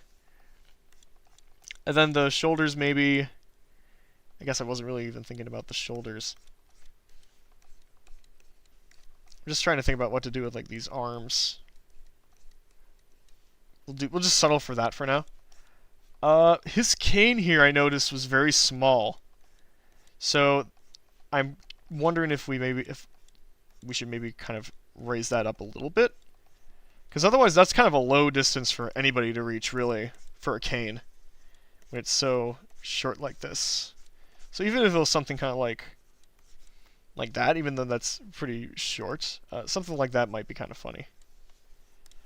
Now let's go over his face a little bit if we can. Just gonna shrink this so we have some more room. There's a lot going on here, which fits for what kind of character he is, but it is also definitely a lot of detail. So I wonder if there's a way we can maybe simplify some of these shapes, just so everything's a little bit more unified. Love these designs. I wish I had a proper ref to show one of my characters. Well, whenever you do, if I end up doing this again, you can definitely send them in, and I'd be more than willing to kind of look over them if you'd like. He does have that Wario feel. A little bit. I don't want him to be like entirely Wario, because Wario is obviously very different. Showing the style of Billy DeBeck. I guess I don't really know who that is right off the gate. I'll have to look that up. So, in this particular instance, I'd really push aspects of his design. I'd like bulge up the nose a lot more so it kind of sticks out. I'd really get those glasses in there, kind of nice and center. Have him look to the side, like this. And then I'd maybe have like his eyebrows kind of overlapping his glasses like this, so they're kind of like a shape around the glasses. Of course, a tricky thing again, because I don't want to make him look angry, but something like that maybe. And then for his mouth, let's see. If you really want to, you can make his ears like really big, so they're almost like mouse ears. But that might be kind of fun. And I would probably leave some of this like side hair a little bit close to the top, so that way there's more room for like the jaw, maybe like the bottom of the jaw. So that way you can have that chin in there and whatnot. So something kind of like that. And then for the hair on the top, I'd have that as like one kind of compartment here. And if you want to, you can make like the hat insanely small, just for like a fun dynamic change. Like he's somehow able to wear this hat, but it's like it barely fits him or whatnot. But that's just an idea. So I don't know if that was helpful or not, or anything of that sort. But that'd be my main takeaway from this character, is just definitely push your designs and like test their limits, because you might be able to come up with some fun stuff. Now, it's possible that I might have gone too far with this, which can always happen, but it's always worth experimenting. So that's what I try to do with this guy. Get him there. Alright. Mouse ears are perfect because I do have this fursona alternative of mouse or rat. I just noticed how large the ears were, and large ears are really funny, so. Okay. This next character comes from Drew. Just Drew. They didn't specify that much after that. And it's of this frog character. He doesn't have a name, so we're just gonna call him Frog. Yeah, there he is. Right there. So, he's a frog. He's nice, but of pudding and weird. He stares into space minutes on end due to his massive eyes. If you draw him, keep in mind the emotionless mouth and eyes. He's chill. Okay. So, again, what I would do here... So yeah, he definitely looks like a very chill dude. But in the case like this, again, I would look up the animal that they're based off of a little bit. So I'll look up a frog, just real quick. What would be a good frog for this guy? Sure, we'll do this. That might be a good one. Ribbit, there's a frog. Thank you so much, bro. I appreciate it. Yeah, absolutely, man. I'm really happy that I could help out. So, with this frog guy, let's see. So, my impression from this design is that his head is empty completely. So I definitely want to keep that. So, I also want to keep the simplicity of this. But I also wanted to still kind of emanate... Okay, this is a frog that we're looking at. So what we can do... We can keep the big eyes. We can make him huge if we want to. Kind of like this. But then we can get like some of the frog anatomy in there.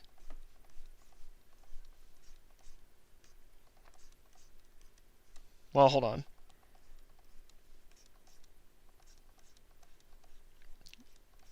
You can give him like a really tiny... I don't know. Maybe this isn't... Unless we give like the frog cheeks or something kind of like this. Yeah, something like that.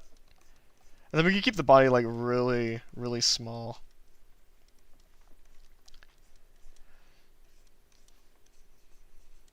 But yeah, we can keep his eyes. They can kind of tower over everything else.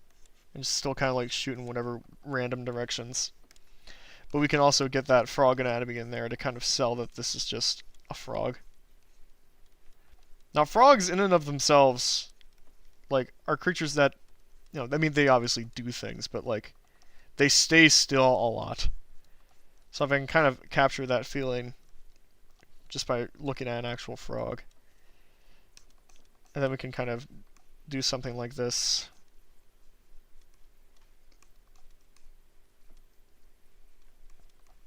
Just like that. We can even like really shrink the arms down if we want. Something like this. Then we can still include that stomach. Just like that. So yeah, something like that. When you're referencing animals, like the actual articles, you really don't have to be like insane about the anatomy. Just gain a feel for the animal and simplifying the shapes. Then you can basically do anything you want with it from that point onwards. It's just to give you like an idea. And I personally feel like if a design looks more like their specific animal, I mean, it's already gonna be a better design in a lot of ways, because it'll, it'll resemble life a little bit, even though it's very caricatured, something along those lines. So there's Drew's frog. Oh yeah, that's yours. His name. Oh, your name is Drew too. Well, there you go. May or may not have missed the one character per artist rule. No, that's okay. If that's the case, I'll pick a character. That's alright. Why does it look like he'd be voiced by Ralph Wiggum? Maybe. That name sounds familiar, but I don't remember off the top of my head what characters that man has voiced. May Keck be with you. Thank you. I appreciate it. Alright, next character. So this guy is from Shy Snylad. That's his name. Okay, let me get an image up of this dude. My taskbar keeps disappearing on me. Top keck. Exactly. Okay, so this character right here doesn't have a name. Uh, the closest I got is Russian funny guy. Likes bringing fun and having fun. Sometimes wears Yushanka, always keeps Balalaka close. Prefer to use words instead of fists. Believes in beauty of folk music. And it's apparently inspired by a Soviet cartoon, Shebu Shebu, which I didn't get the chance to look into. But just from judging this design, I can tell they were inspired a little bit by by Soviet cartoons, which are awesome, by the way. Those things rule. Okay, so my first thought immediately looking at this design, just the head shape particularly, we definitely could add some more definition, I think, because otherwise it kind of just looks like just a brick almost. So my first thought here would immediately to go, okay, let's try to make this head a little bit more solid, give it a little bit more sense of proportion. I mean, I'll obviously keep a lot of the details the same, but sometimes the best way to improve a design is just to actually make the groundwork underneath it a lot more solid. So something like this here. You got the head, and then you got the cheek right there. So we can keep the nose. I like the nose a lot. Something like this. And then we can keep the cheek, the grin. Now, I'm going to try to do these eyes in a way that's not too creepy. I know they're like a little further stretched out. I think that'll work okay. And then as for like his hat and his hair, that combo, let's see. I'm just going to add some wrinkles and color in his nose a little bit here. Oh, and he has like little blush marks on his cheeks. That's kind of fun. And again, make sure you have room on that forehead, so that way you can put stuff on top of it like a hat. And for the hat particularly, I want to make sure that still has form to it as well. Something like this. So that way it looks like it's kind of sitting on top of the head rather than just kind of in this drawing. It almost looks like it's sliding off. So something kind of like that. And if he's got hair, just hide that under the hat just a little bit, kind of like that. And then I would kind of do something like this. So it's even something like this, all I did was just kind of split the head in a couple digestible parts. You got like a plain circle head, and then you got a place for like, you got the cheekbones, or like the cheeks, and then the chin right underneath. So that's really all I'm doing right here, but that really does add a lot when it comes to just adding in all the finishing details. It just makes everything feel a lot more, makes everything feel more solid and believable. It makes it feel like this character they have form to them, like how they're designed. Which, when you're making characters, is always important, if you ask me. So something like this.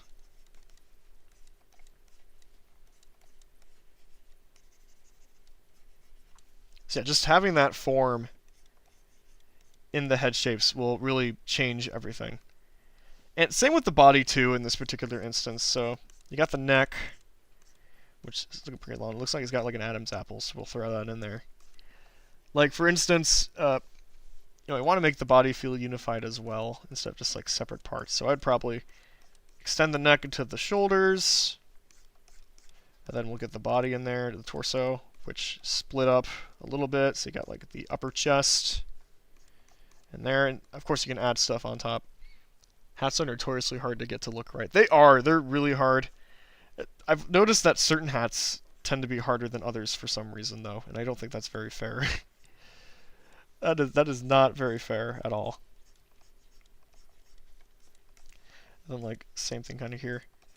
But particularly when you're wrapping clothes, you do want to try to wrap it around the body as well. Make it feel like the character is actually wearing that article of clothing. I think that's really important. So something like this. So really that's my main thing. The design itself, like the elements of this design themselves are good. But when you go that extra step to kind of add all those little unifying, lay down the unifying groundwork, you can really elevate designs into something that's a lot more clear and a lot more readable. Something that just feels a little bit better. So that's what I would recommend with this design right here. Alright, so there's that character. Just call him Russian guy. Okay, let's see. We're halfway there. Okay, we got 15 characters left to go. Very high chance that we're going to be going over time, but that is okay. I think the flat cap is supposed to be slanted, but okay. I guess I might have missed that. That might have been what they were going for. I don't know. That's possibly what they were aiming for, and I completely screwed it up. But, oh well, I guess. I gotta screw up every now and again, I guess. Okay. I am going to start a new canvas, because as you can tell, we are full on this one. So, give me 1 second to get a new canvas going. Boop. Let me save this so I don't lose it. 13... There we go. Okay, hold on. I got too many tabs open. Okay, so this next character we've got is courtesy of Molten Pineapples, which is a great username. Let me get a couple images up of this character. So, bloop! There he is. He's very spoopy, as you can see. That's because he's dead. Well, at least this particular version of him is dead. Hold on. Here's him when he was alive. So, let me get folders up for this, actually. There we go. So this character here is named... Well, I guess I'm not really sure. Do the files have a name attached to him? Lucas Polori. We're going to go with that. So he's a ghost that was alive for a single day. When he was alive, he was extremely dumb but had enough brain cells to know how to parkour. Now, as a ghost, he has cosmic understanding but pretends he is dumb to have people overlook him. His basic ghost powers except for the fact he can't possess anything that has a soul. Poor dude. Okay, so I think this design is very fun. And there's a lot of interesting things going on here that I would like to dive into a little bit more. So, here, I'll grab this image too, just for reference. Don't you just miss the Out of the Inkwell shorts? Those things are fantastic. I've been watching them every now and again lately, and I'm always amazed with what the Fleischer Bros were able to do with such limited technology back then. Those films are literal wonders, and most of them are like over 100 years old. It's insane. It's awesome. I just love Fleischer cartoons in general. They're some of my favorites. So as for this character, there's a lot of neat things going on here. I'm just kind of analyzing. So I'm not entirely sure what this green thing on top of their head is. If that's some sort of hat or some sort of like... Yeah, I'm not really sure what that is. It's the same color as its scarf, but I don't think it's supposed to be attached to the scarf in any way. So I would say from like a proportion-wise, this is a pretty well proportioned design here. A lot of neat stuff going on here. The one thing I would suggest, I guess, would have to be maybe with like just the details on top of his head, because for me they don't seem terribly clear. So what I mean by that is, let me just get the head in here quick. sketch something out. This would be another one of those cases where like I would want to maybe attach or make the hair floofies kind of congruent to the face shape itself. So the cheek, kind of imagine the cheek going this way, so the cheek's floofs are kind of fly off it. Not fly off it, but you know what I mean. So I'm just drawing this out here. Just kind of getting a feel for it. So something like that. And I'd maybe do the same thing here. But particularly, yeah, just with the stuff that's going on top, it's a little hard for me to tell whether that's hair or if it's ears or whatnot. It's a little tricky.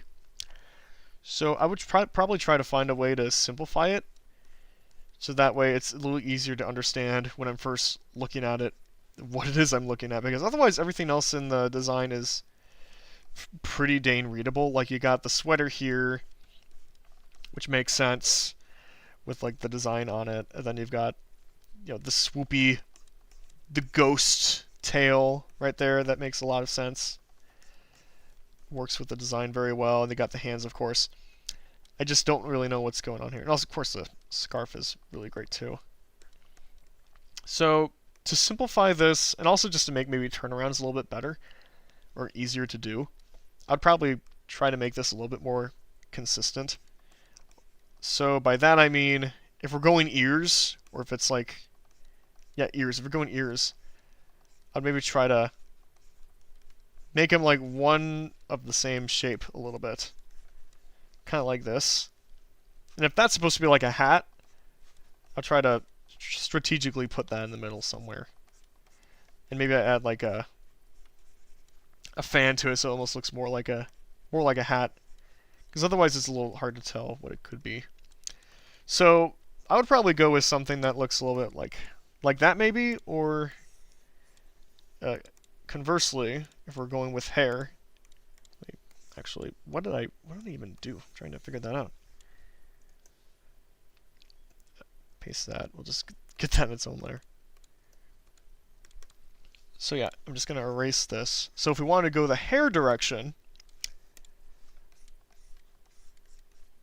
I would probably do something a little bit more along the lines of like connecting these two different shapes, maybe. Something along those lines. Or just doing something on top of there that has more, it's just more consistent. Like, so I know a little bit better of like what I'm looking at, because again, it gets a little bit tough. So even if it did something like that, maybe, would probably even be a little better. So something like that. I'm just looking at it for a minute. Yeah, I think something like that might set you better off for just design consistency. But otherwise, every other aspect of this design I think is really excellent. There's some really great stuff going on in this. But that would probably just be my main thing, is just sort out the head a little bit so it's easier for you to draw every time and do different angles and whatnot. So I'll just throw in there. Lucas! Alright, next character. What do we got? Okay, so this character is courtesy of the Signster, or the Shinester. However you're supposed to pronounce that, I'm not entirely sure. Okay, let me get this up. There we go. Hide that. So, oh my gosh, that's a huge file size. Okay. We've shrunken it a little bit. There we go. So this right here is a Miss Kettomato. She is a princess that lives on a floating island named Sproutorius. In her day-to-day, she likes to sneak out of the castle and be a normal tomato girl like the others. She typically enjoys dressing up, playing sports, and hanging out with her friends. She's also known to be a fierce competitor as well. So, my first thought with this character when this one was submitted was just like, holy crap, this is so well drawn. It's kind of an unusual style, but man, it's really appealing, and it's like got some really excellent line work going on here. I particularly love the facial definition with like how that's shaded and whatnot. Oh, it's so cool. So, I guess in terms of like a design like this, I don't know. It's a little tricky for me to say something like this when I already like am completely sold on it. It's a little harder for me to throw my 2 cents in a design where I'm thinking like, man, this is like almost more well drawn than my stuff. But I will try to add something. So, her being a tomato girl, part of me wonders if we can't add some more like tomato-y aspects to her design, just having that in her look. Obviously, like, the hair is pretty incredible in this. And it adds a lot to like her personality. So I don't want to like ditch that. I'm just looking at this right now, trying to figure out where I can go from here. I like that her hair is literally just leaves, like real plants, which I think is awesome. You can tell that this design was very cautiously considered. But I guess the one thing that I might do, I'm just thinking, because I love the bow tie she's got on her shirt there. I'm assuming that's what that is. I don't know. One thing that I would try is maybe just see if eyebrows would work with it. I'm just gonna try to mimic how this character's drawn a little bit. So yeah, so maybe adding some eyebrows would maybe really help add to her spunk a little bit. Gosh, I'm trying to draw the mouth without looking so cursed. Something like that maybe really adds to her personality, or can really add a lot of potential expression opportunities. That's something like that. There might be a way to better simplify the hair.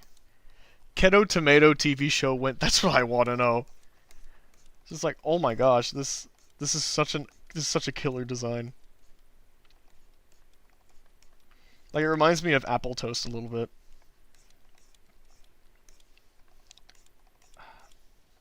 Because I'm thinking, I might actually have to shrink this here. Because the hair here, so she's got one big kind of spike right here. Not spike, but one shaft of hair kind of right here. Right there. And then she's got the hair on the side, like this, kind of close to where her ears would be if she had some. And then there's these. So I guess my one thing of caution to take with the leaves is just make sure they're bunched in a way where like it's simple and it's not too clogged up back here, because that can be a little complicated, I'm sure. But I'm honestly not too concerned about that, just with how well drawn these are in the first place. So that's probably what I would say.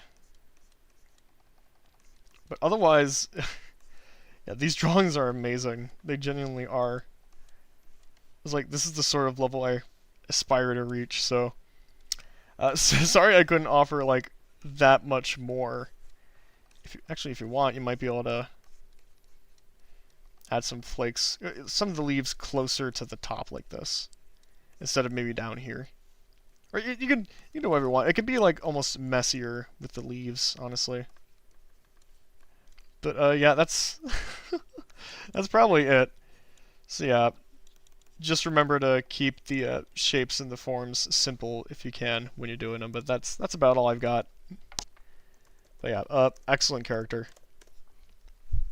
You have a very fun visual style. I just subbed to the channel.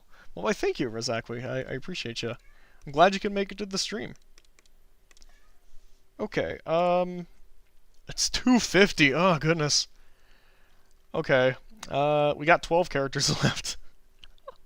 Let's see if I can start picking up the pace here. Because again, I want to do all of these, so if we go over, we will go over.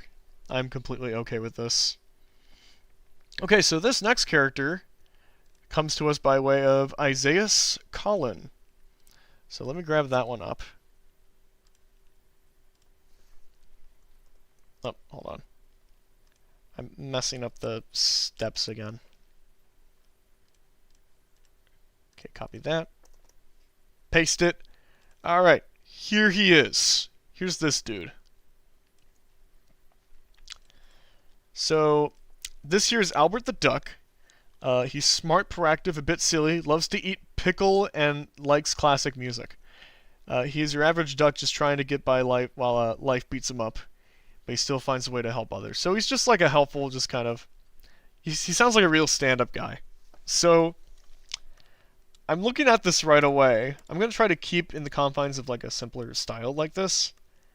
And, again, I'm looking at this, and I guess aside from the feet, I don't really feel duck with him. He's just kind of more so like a weird creature.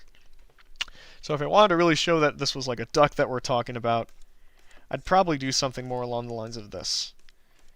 So I'm just going to go head shape down quick. So we can keep the bulging eyes. Nothing wrong with that. But I would probably get rid of whatever this is. Unless he did something like a really wavy tuft of hair. But this almost makes me think more chicken than duck. So I'm more inclined to just do like a tuft of hair like that. Just so it looks a little bit more duck-like. I'll just add some detail on top of his head. And then as for the beak itself, as painful as duckbills are to draw, I would try to make it a little bit more duckish if you can. So something like, a little bit more like this. I'm just doing like a classic Daffy Duck sort of beak, or Donald Duck or whatever. But something like this can really help it look more duckish. Because otherwise the beak shape isn't, to me, doesn't feel too defined. So sometimes I get a little confused looking at it. More of a Rayman type nose. That's what I was thinking, yeah, that's kind of what it looks like.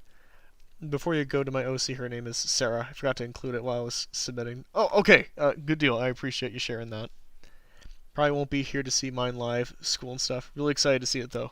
Well, thank you. I'm really glad you were able to join in on the stream for as long as you did. I appreciate your support. Those eyes have seen things.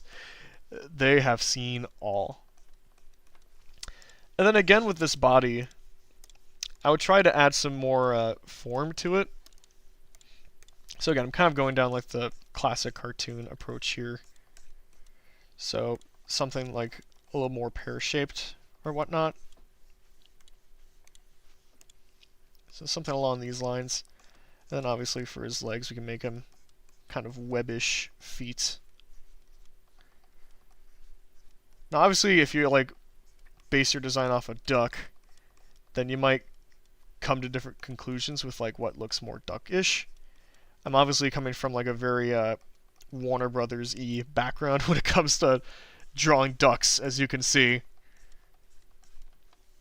So that's kind of what it's turning into here.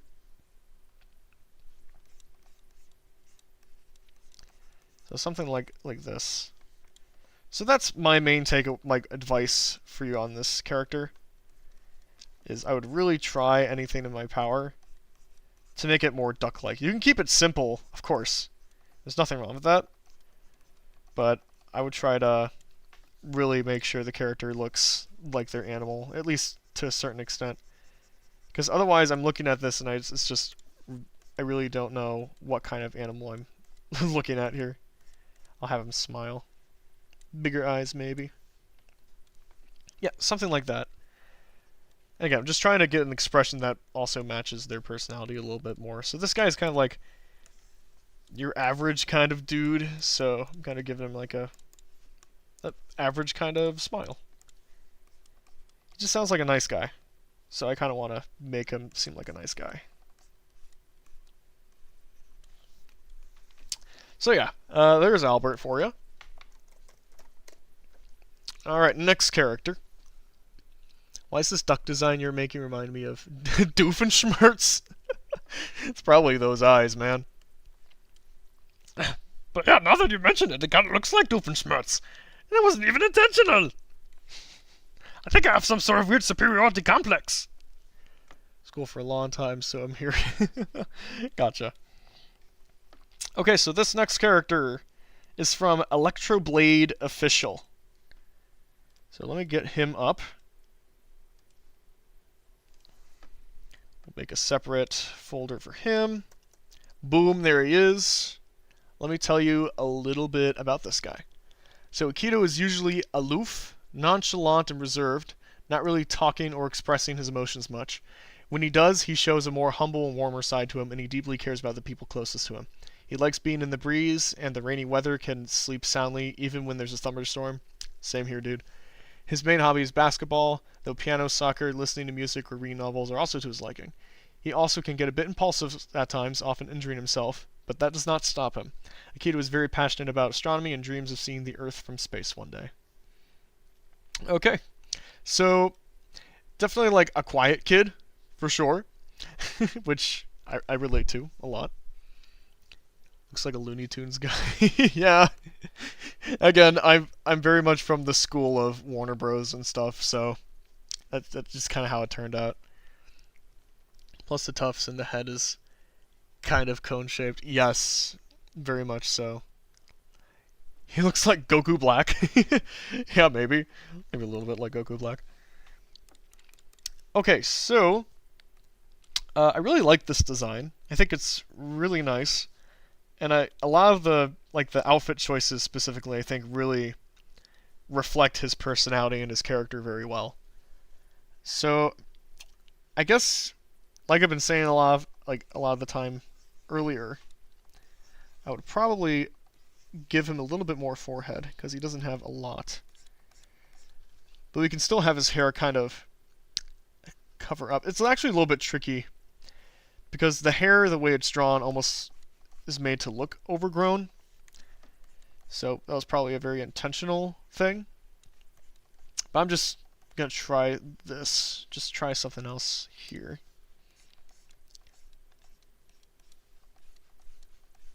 And keep his cheek and his chin kind of low like that. I'll make sure he has no mouth to fit the design a little bit.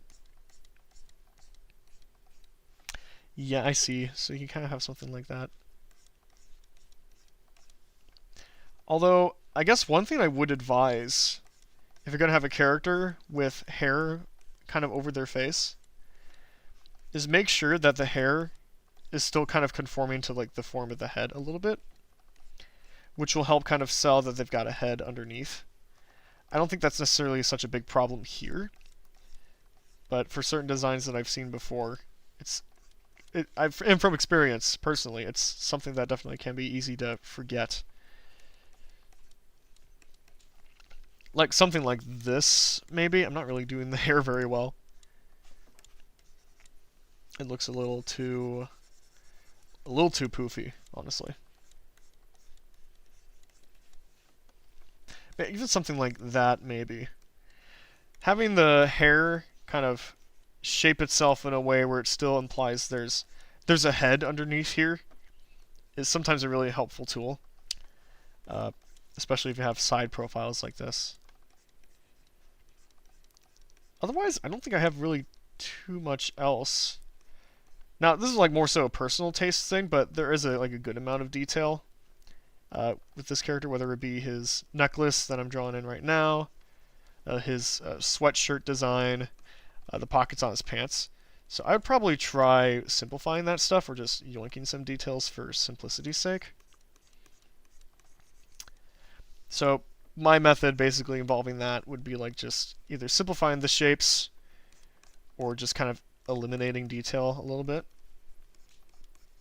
But that's about it, really. I think this design, it's very obvious that it has a lot of intentional detail in it.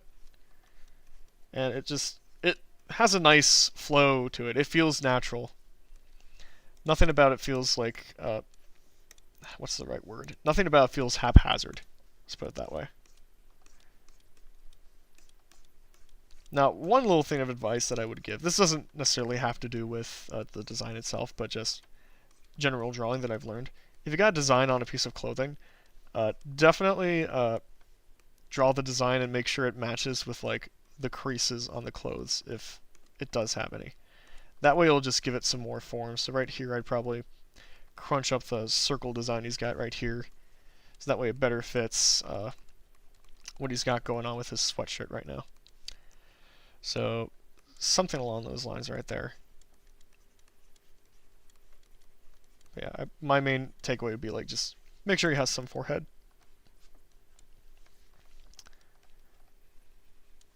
But yeah, that's about all I have to say on that one. Not too much. It's a very good design. So I'll just put that in the can right there, and we'll move on to the next character. Okay. Kind of looks like me. And yeah, the text design is really cool, I will admit. That's a really great font going on. Ah, voice crack!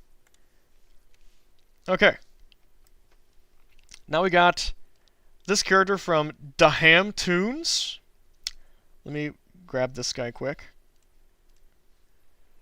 Where is he? Ah, here he is.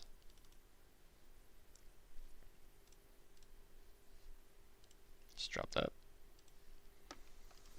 Okay, let me get a new folder. Oh, I already made a new folder. So this right here, this guy's name is Mac. So let me tell you a little bit about this Mac guy. He's an inspiring animator trying to navigate his way in a human cartoon inhibited world. He's a kind but hyperactive and wacky soul who tries to lift everyone's spirits up despite them not asking for his help in the first place. He can be unfocused, stubborn, and emotional, but his heart is in the right place. His age is his late teens to early 20s. Okay, so this guy is really goofy.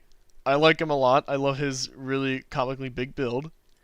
It's a really fun, energetic sort of design. Here's some poses too. Nice line work quality on these as well, by the way. It's very nice and appealing. It's Garfield. This is not Garfield. Anything but Garfield. Not that I dislike Garfield, but I don't know. So here's that guy. So, I don't know, I really like him. But I think there's a couple things that we might be able to tweak. Very jolly fella, yeah. Can I be critical? That description sounds like a self-insert. It's very possible that might be what the case is. I mean, I don't think it's a bad description by any means, but no. You know, honestly, I find stuff like that charming because when I was really young, when I was a young lad starting to draw, that's how some of my characters were too. They were very much like self-inserty. Ah, Cartoon Chaos, that's you. Awesome. Looks like a friendly guy. It's the Cheetos tiger. Okay, guys. So here's what I'm thinking. With his head shape, I love his connected eyes. I think those are really great. I'm gonna draw from this side this time. He's got really great eyes. I like that they're kind of connected together like this.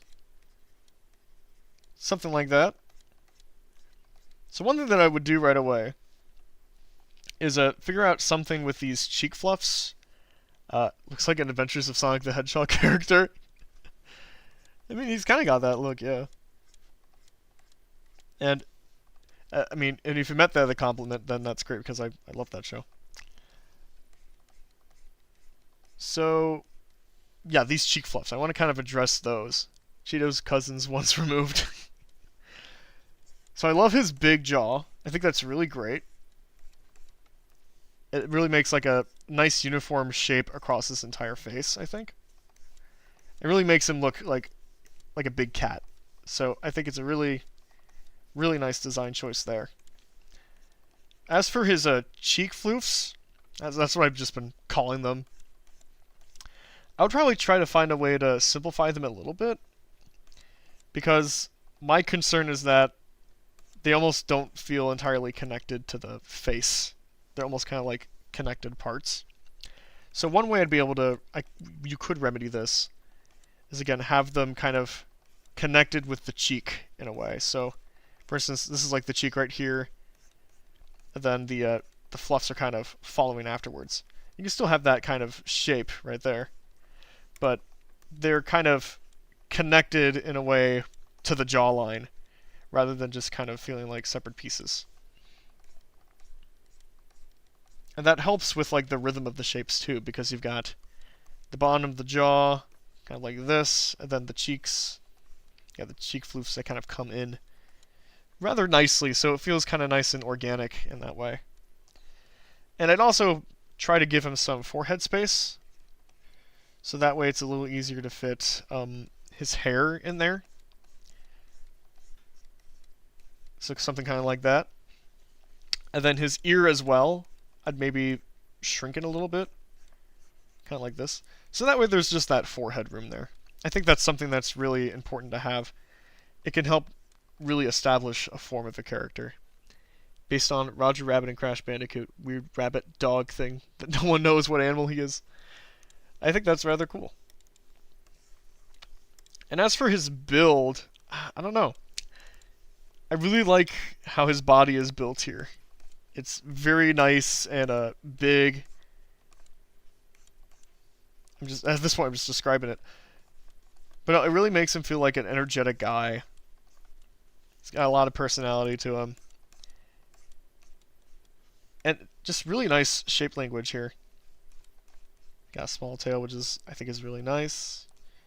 His legs are nice too, how they're kept. And then his arms, I think, are rightfully really nice and big. To kind of fit that, I think that's a smart choice.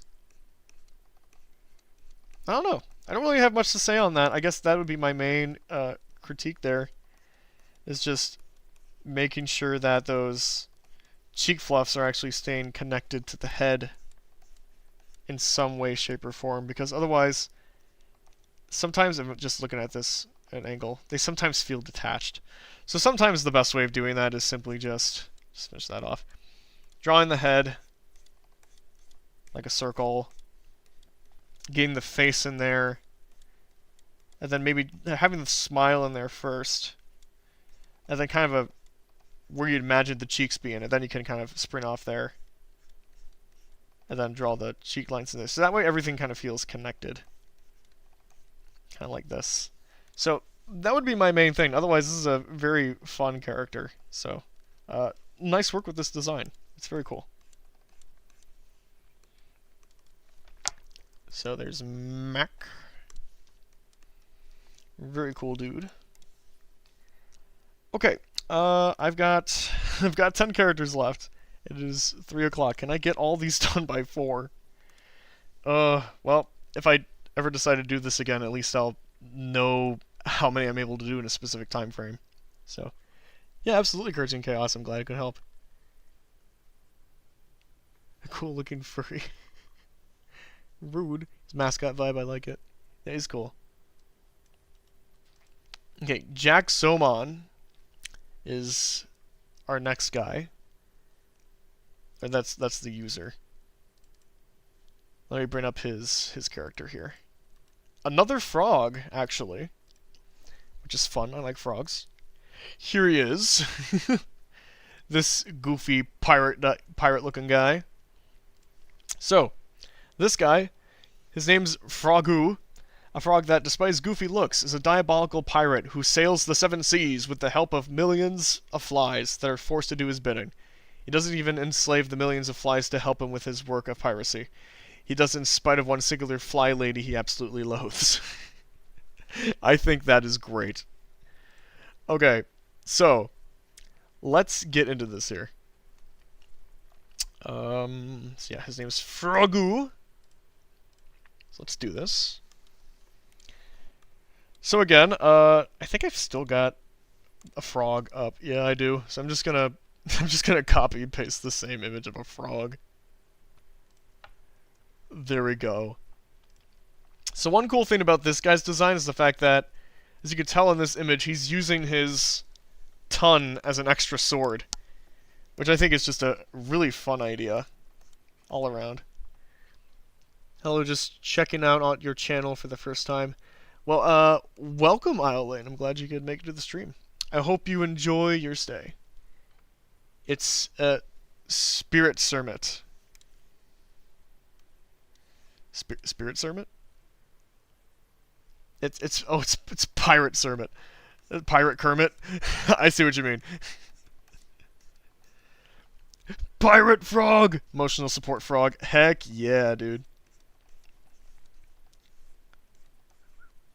So, again, I'm kind of just looking at frog anatomy here just to see how I can apply it. This guy's obviously pretty anthropomorphic, so I want to make sure he can keep that. Because obviously, you don't want to take it the other direction where it just becomes like, oh, it's a frog with a pirate hat, basically. So something like this. Again, making room in his head so that way, you know, we have room for his forehead and other features if need be. Get his eye patch in there. Just like that. Coolio. I gotta look at the... Yeah, there we go. So, it's a little hard to tell in the image because whenever I copy a PNG, like a transparent PNG over on like a paint tool SI, it always gives it like a black background for some reason, which makes things really difficult. But he has a pirate hat on his one side of his eye. I would probably settle with just doing that just on his forehead. Again, that's why I kind of cleared the way for his forehead, so I have more room to place stuff. So something like that, yeah. Then otherwise, let's see, his body. Otherwise, I think everything, most of the things about this design are like pretty nice. Like, the simplicity is kind of cool, you know. Again, I would probably just go in and throw in a little bit more definition, whether it be in like the torso or the legs, with how this guy kind of moves. Because when it's just like straight lines here, like there's a lot of parallel lines going on here, which isn't necessarily a bad thing, but just from experience, I always find it easier to kind of get some more energy in these lines when they're not 100% parallel. So just kind of changing stuff like that. Just kind of add some dimension to his clothes here. Now, one fun thing that I think was actually already listed on the design. Yeah, he has millions of flies who help him out. If you want to, what you could do that might be kind of fun is that he's swarmed by flies all the time. Like, there's always at least 2 or 3 flies following him at the exact same time as whatever he's doing. And they're always kind of following him around. Like he's stinky or something. But no, he has an army of flies, so that's why they follow him. So something kind of like that. Then we can get his boots in there, then yeah. Just like that.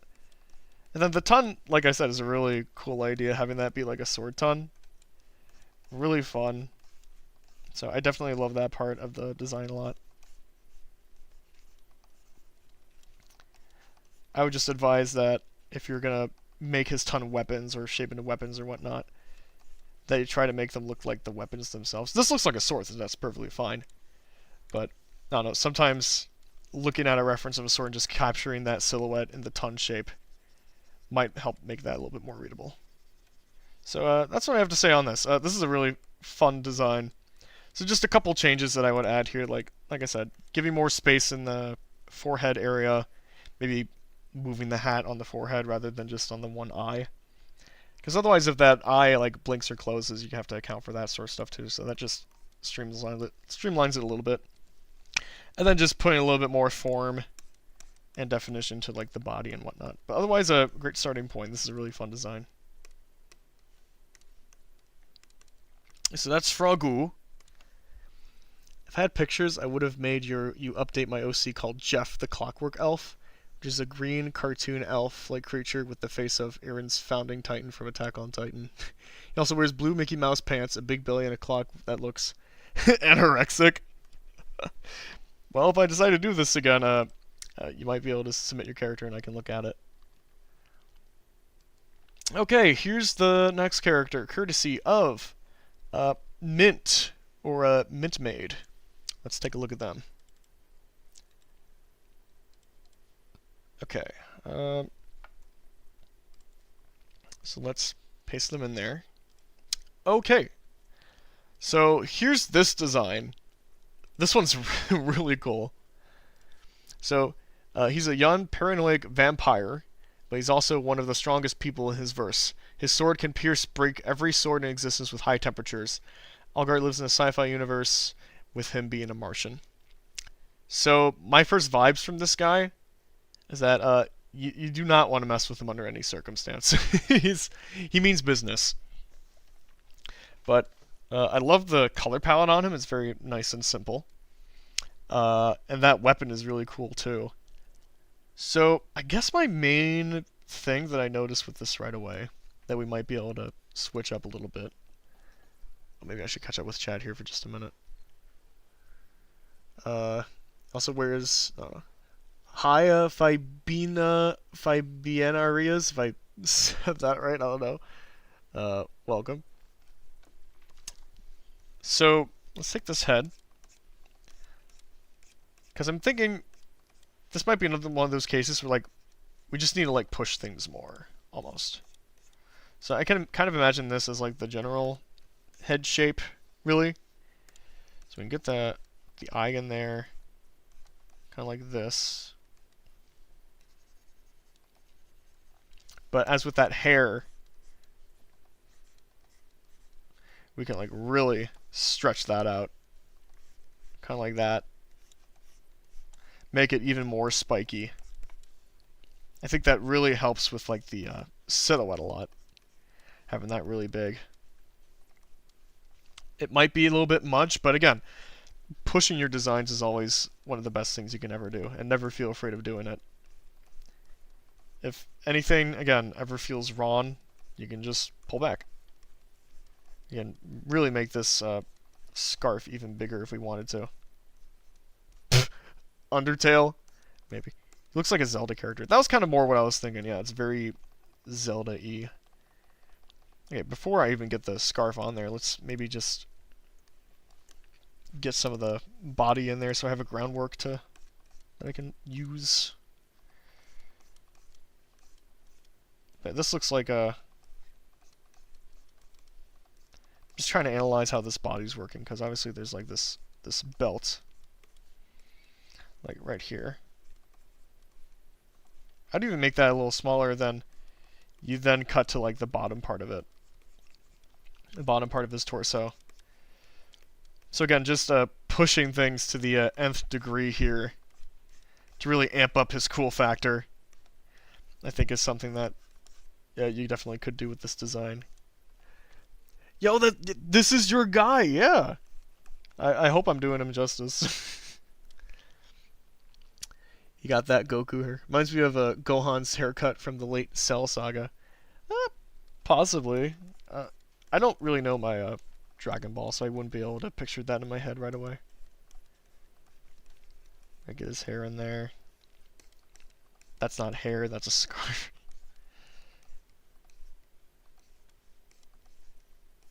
So like this. I'm going to shrink the body a little bit so I can add more definition to some of these details. Oh, last thing I wanted to do. Did the opposite of what I wanted to do. I was looking at the one before. Whoops. Oh, oh, gotcha. Okay, I see.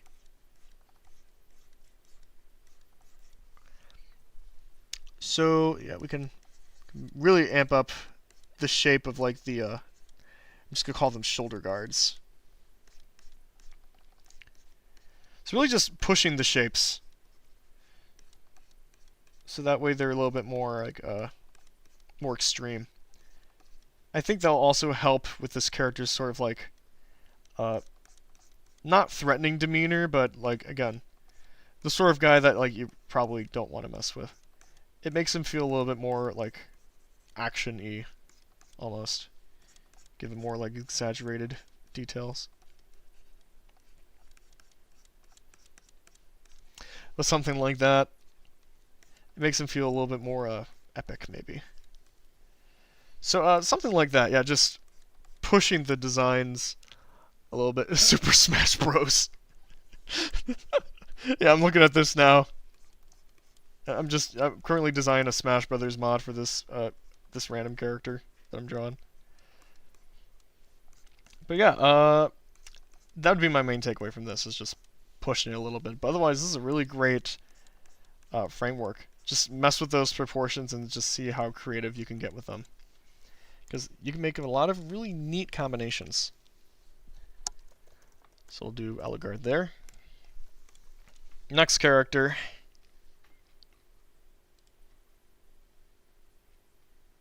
Okay, so we got Sophia. This is from Sophia. Let me go grab this. Right here. I'll grab her. The taskbar keeps disappearing on me for some reason. Okay, this right here is Abby. Let me tell you a little bit about Abby, or let Sophia's words tell you a little bit about Abby.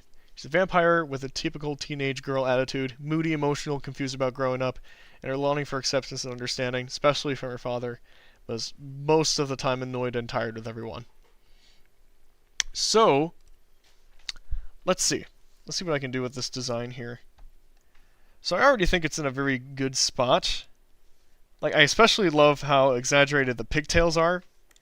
I think that's a really nice feature there, with how the artist drew those. But we might be able to push a little bit more. That's you! That's you, Great One! Okay, cool. So, what I'm thinking here is, I think the head is fine, but we might be able to push some of the shape language on the body, because part of me thinks it might be a little even, but I also could be just imagining things that are just, you know, in my head, and I won't be able to execute what I'm thinking properly, but we'll see. So get that in there. She looks like really like your PNG tuber model. Thank you. Yeah, I recently just redid it because I had one for a while.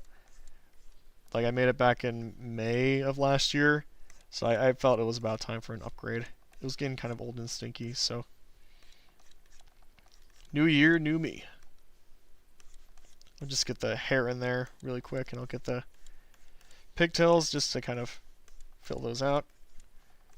But yeah, I really love how exaggerated the pigtails are. I think it really fits for a character like this. Looks like my sister when she wakes up. I'll just really quickly draw up her face here. I'm kind of butchering up this face pretty bad, but I'm going to be focusing on the body anyways, so I think it's okay if I don't do it the best, much to my dismay. I think it's just that shape here. Let me fix that.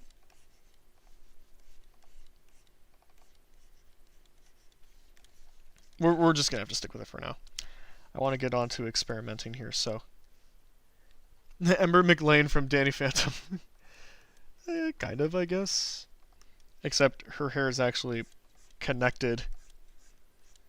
If I recall correctly, she had like a ponytail, but it just kind of floated, which always annoyed me. So we might be able to do like, I don't want to go too crazy with this, but we might be able to like really push the in-between between her rib cage and then like right between her hips, just kind of extending that for visual interest. Again, I don't want to go too extreme with this, but it could be something like really subtle.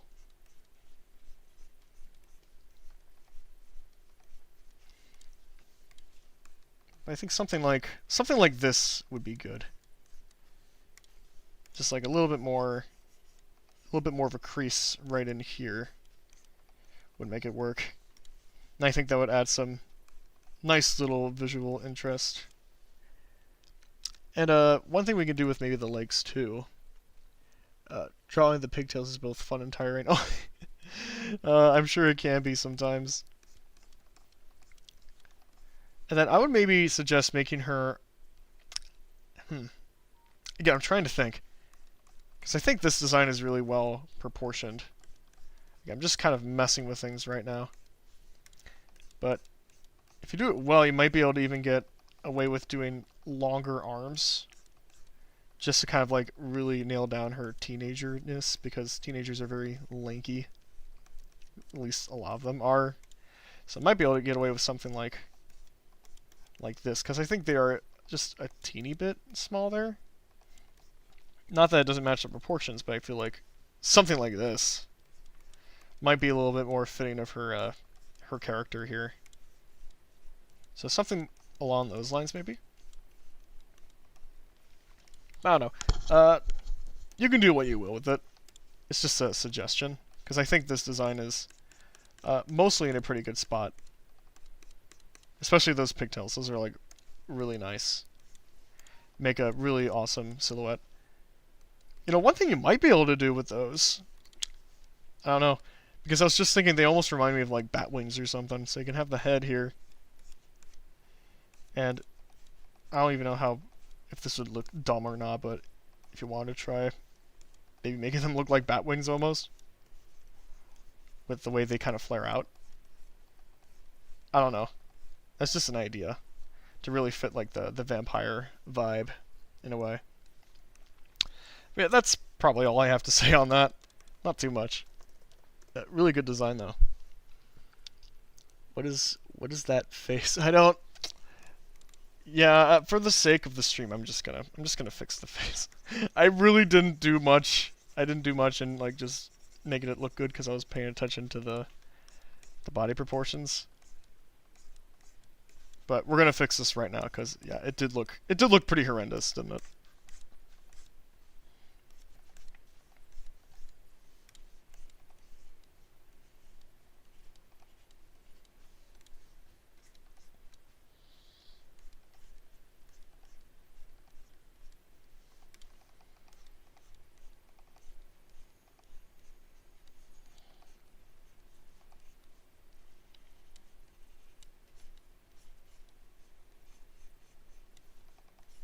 Hold on, let's get eyebrows to look a little nicer.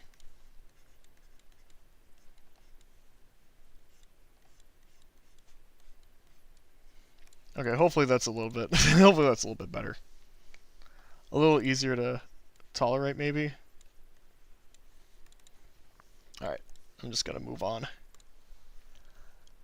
I drew Froge. Thank you so much for drawing the guy. I'll absolutely take those tips in mind. Also, by the way, his name is pronounced like Rogue with a... Okay, Frogue. Okay, I see. Yeah, that makes sense. And I'm glad I could be of help. I feel like vampires in general can be lanky. Yes, that is very true. I think that is just a vampire trope. That's probably where that was coming from. Okay, this next character comes to us by way of David Stevens. So let me get this character here. Where are you? Okay, right here.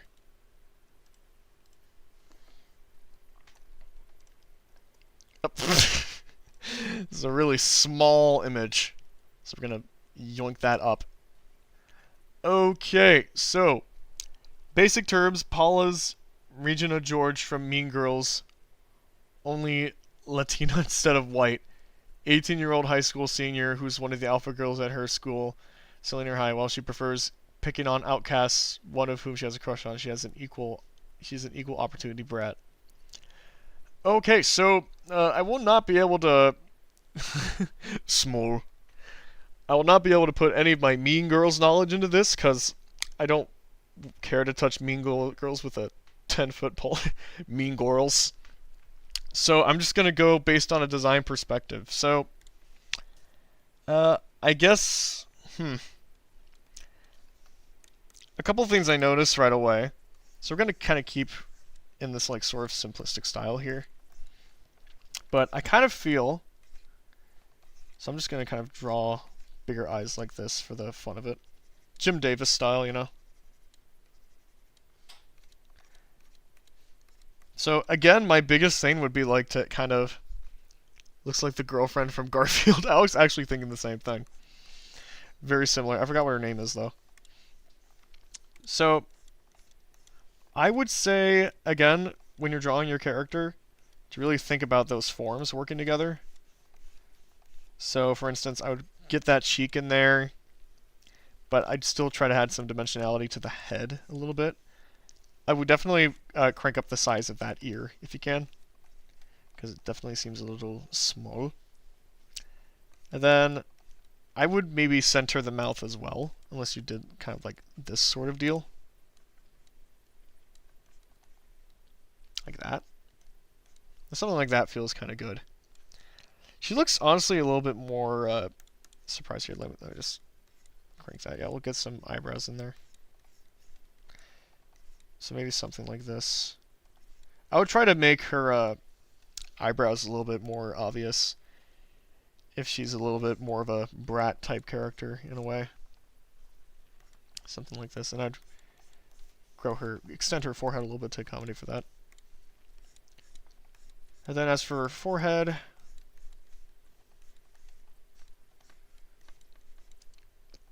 let's see. The hair could definitely be flowing like this. Something like that. Looks like a Cartoon Network person. Kind of. I would try to simplify the hair a little bit. Sometimes when the bangs get in the way, they can just kind of... I notice they can kind of be a distraction on the clarity with the face sometimes. So sometimes I'll just avoid that. So I'll just have like the hair kind of swooping on top maybe, with occasional bangs here and there. This is what like the forehead room is for, really, is for stuff like that.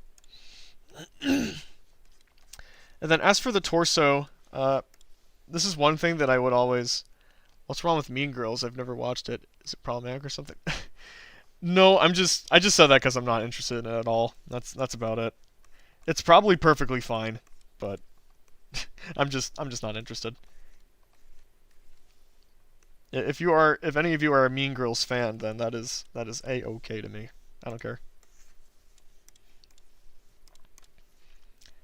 So one thing that I would recommend right away, this is probably the biggest problem I'm noting right here, is that this torso is, the body is very stiff, so it's all connected into like, it's like one line almost, kind of like this. The torso also seems a little bit long to me, like proportionally just seems very off. And same with the hands and like arms too. So this is one of those cases where like I would recommend trying to just look into like improve at your like figure drawing almost a little bit more, or at least research on like how the human body works a little bit, because it's not just one line. The body is made up of like multiple parts stacked on top of each other. You got like a rib cage here, you got a stomach here, you got your rib cage kind of in there, and then you got your hips, then you got the legs themselves, which kind of placed in the center here. Skinny those out, you know, and the parts of the body go in different directions too. So you got the rib cage is kind of going down in this direction. Stomach is kind of coming in and out a little bit here. A little bit of a curve right as we're going into like the hips to the legs, right? And then the arms too. You know, you got your blade. You got the elbow here. Then right there, you got the muscles underneath the arms. Same with this one. Like this. Then same would apply on the other side as well. Kind of like that. I'm just gonna do the hands on the hips pose that I've been doing all day. And then the torso should end like a little bit like before. I'm trying to think what would like be like good yardstick for the like, proportions here. So say like the torso shouldn't be longer than the legs. Let's put it that way. It shouldn't be longer. So that would be my main takeaways from this. Is that I would just really focus on getting those body proportions down. So that way the character can be a lot more believable with how they're designed. And that way you can, you know, do better poses. And if you study the face too, a little bit of how that works and get a little bit more form in there, they'll ultimately be a lot more believable as well. So that's what I would give with this character.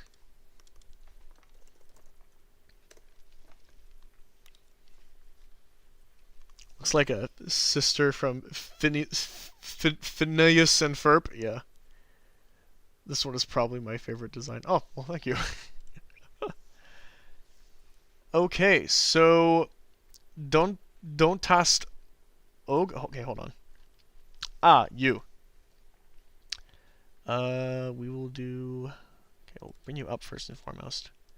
Copy that. Okay, so I think this is that Sarah character that somebody brought up. Because I don't see a name attached to this one, so we'll just go with that for now. They can chime in if I'm wrong by chance. So for now, we'll call this is Sarah right here. Right here. A little clueless, but fun, loving, and charming. Okay, so this is one of those cases where I feel like a lot of the choices done on this design, like detail-wise, whether it be the freckles, the hair, the choice of outfit. Yeah, that was you. Okay. So all those choices I think are very smart. But this is another one of those cases where I feel like it wouldn't hurt to practice some body drawing and some figure drawing in some ways. Or at least kind of get a better understanding on how the body works.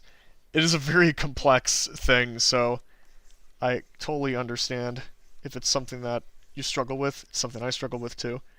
But even having like a loose understanding on, will get you far. This one is out there. Sorry for misspelling. No, that's no problem. This one is out there. Yeah. Who made the character? Shigeru Miyamoto? No, Shigeru Miyamoto did not make this character. If Shigeru himself submitted like Mario, he's just like, here, review my character Mario. I wouldn't even know what to say. That would be like a little crazy. So we'll keep the hair in here.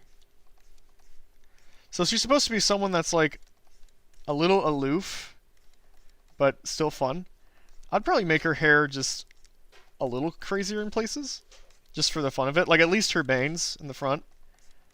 I might craze those up a little bit to make them a little bit more lively.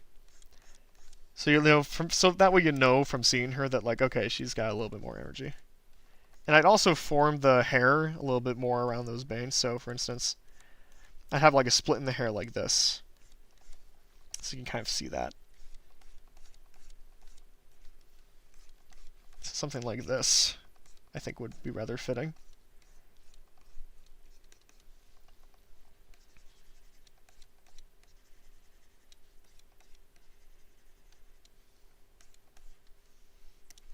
I do love the freckles, though. I will admit, I really do love those freckles. So, one crucial thing about design that really can elevate it is really just like the poses you decide to draw the character in.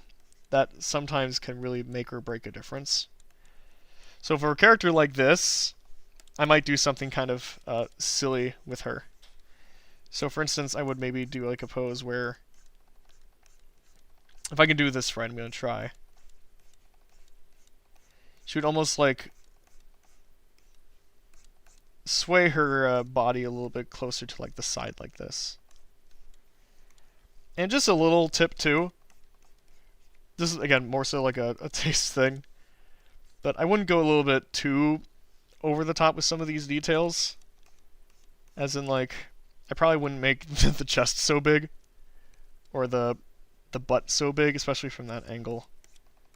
And since this is supposed to be like a chipper character, we kind of want her to be a little bit quirkier and a little bit like just sillier. So we don't want anything that's like really going to distract from those aspects of her character.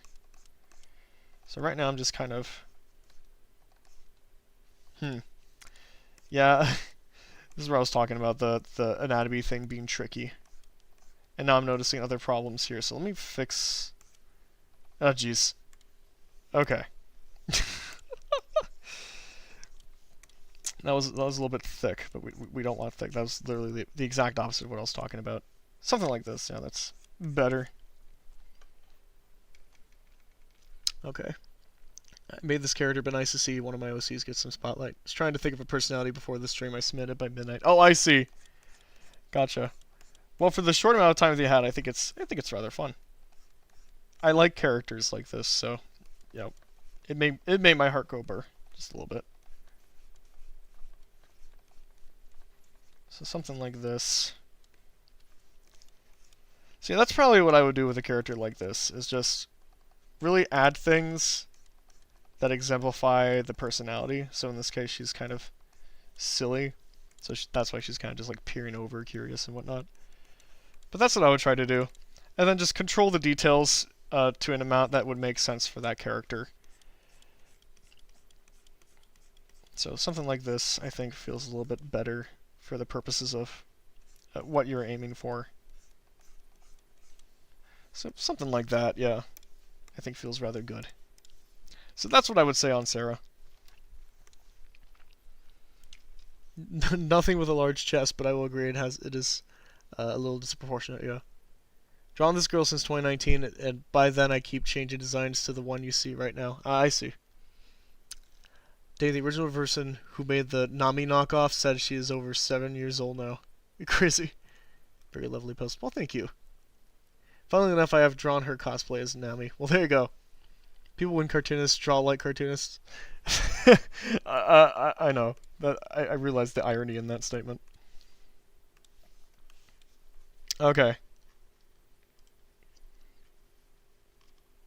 We got only a couple more characters to go. We are really close, boys. We are so close. So, okay, let's get this guy. This might take the record for my longest stream. I really thought I could give thoughtful analysis on all these characters within 2 hours, but that is definitely not the case. So yeah, next time I'm doing this, I'm definitely giving myself I'm gonna give myself a limited slot of characters per hour or something. Okay, so this guy here, did I call him Blot Man? Okay, I'll rename that. So this comes from Boyhead, and about this character, he's mostly a well-mannered gentleman with such common sense, but when he gets angry, annoyed, or irritated, he'll turn to an anti-hero big monster in command. So this guy's really really funny. I think that's just the name Boyhead. So this is obviously a very simplistic design, and I kind of love it. It's really funny and simple. It's just a ball with like this sort of thing going on. There's not a lot I can say about a design like this because it's definitely more simplistic. Again, I guess the one thing that I would say, again, a general art thing. If let's see, how do I want to phrase this? So I would try to add a little bit more dimension to his face, and just keep in mind like guidelines with the face here. So if I was doing this face, for instance, I'd probably do like a, well, I'll keep his eyes connected. Something like this.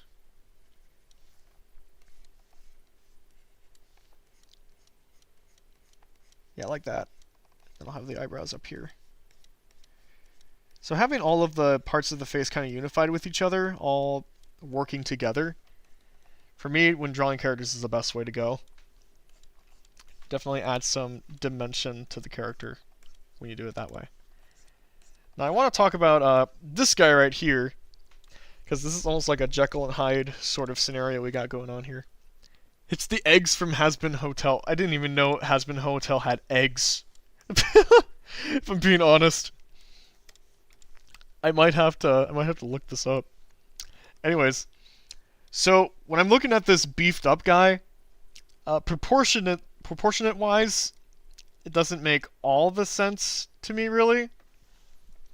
So what I would do in this case is I'd imagine myself kind of stretching out the circle shape. So it's more like a cylinder like this. So something along these lines, maybe. I'd really extend that mouth. So instead of just like drawing a bigger shape to accommodate for his scariness, I would actually go in and really stretch out that shape. So it feels like it's the same ball. He's just changing his shape a little bit so he can actually, you know, get a little bit more menacing. So again, it's like a squash and stretch sort of deal. Was he Pac-Man? This is a wrench! I thought the exact same thing. Why it reminds me of drew like a dark mixed up version of a Hamburger Helper mascot. Hamburger Helper analog horror. Is that what we're saying here? I'd angle stuff like his hat kind of closer to his forehead like this. And then as for the arms, I'd like really amp those up. So something like really stretch them. So something like that. You know, it really is not that complex.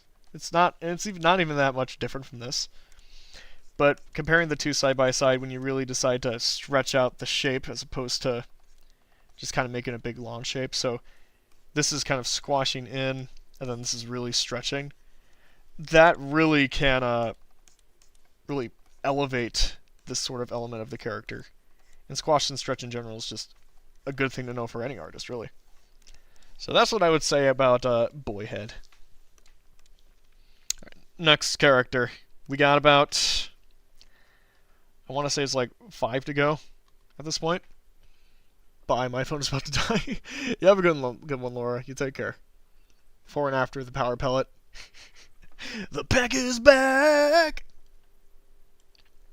Alright, this next character is courtesy of Chris Valdeспino. Hopefully I said that right. Very possible that I just completely butchered it. Okay. So this guy right here, there he is. He is an anteater, so I'm already kind of biased because I love anteaters. Oh, there's that file from before.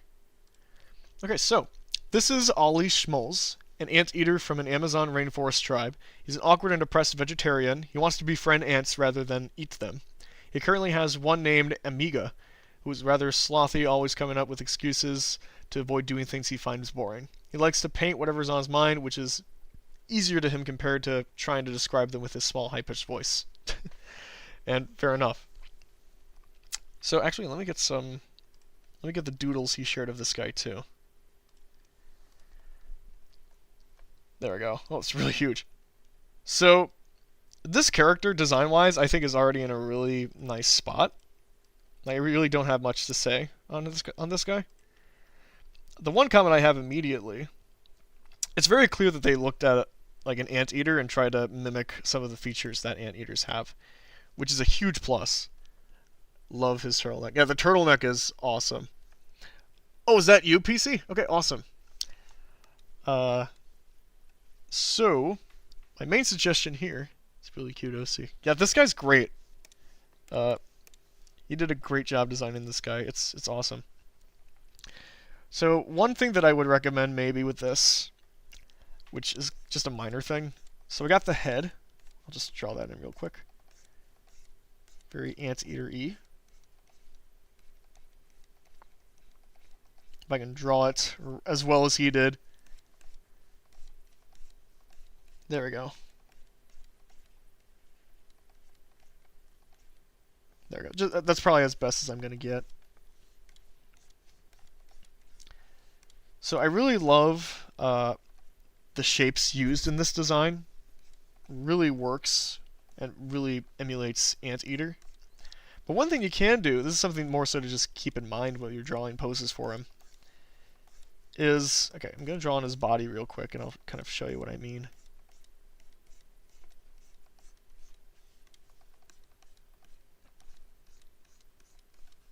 So just draw that in real quick.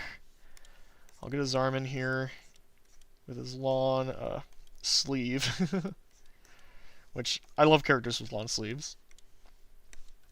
So notice here how the back of his head is kind of connecting to like his back a little bit. kind of like this.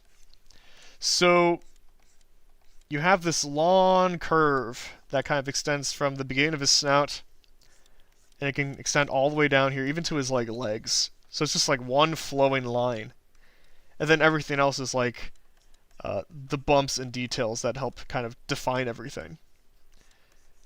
So I'm saying this not knowing if you were conscious about this or not.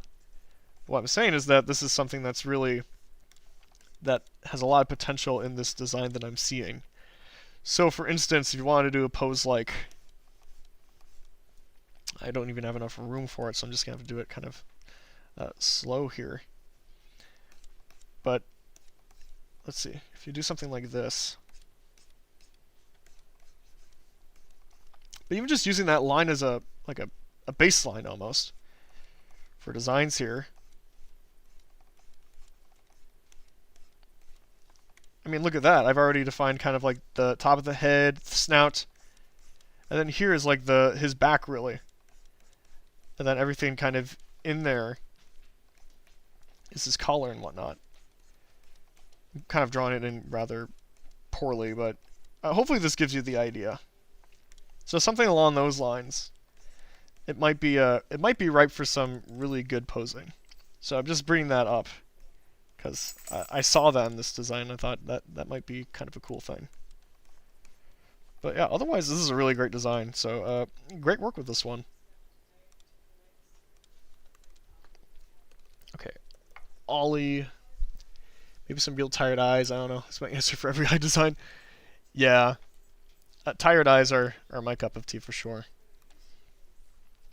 I was the designer of Miss Kettomato.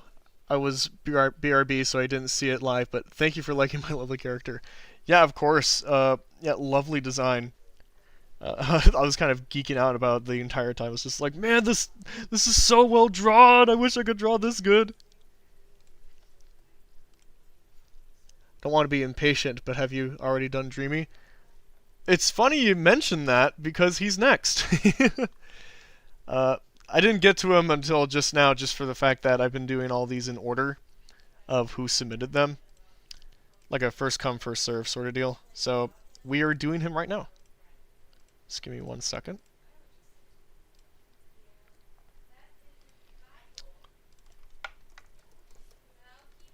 Oh, I can't type for the life of me. So this character is courtesy of Vince A. This goofy guy, his name's Dreamy. He describes an unusual creature you haven't seen before. It is very creative and well-meaning who love to develop ideas using a magical pencil that causes things to come back to life. So I included a wizard-like hat, but Dreamy is neither male or female. So, an unusual creature here. So, this design is really surreal and kind of goofy, and it's pretty fun. There might be a way we can kind of amp it up, though. It's already perfect. The line connecting his head and torso is definitely intentional, but I can see the more slouch stance working handsomely for him. Well, I kind of figured it was intentional because it just, even in the poses, I could feel it, you know. Really hope I did the form in time. You did, actually. Yeah, I'm pretty sure you did. I think your character is next, if I'm not mistaken.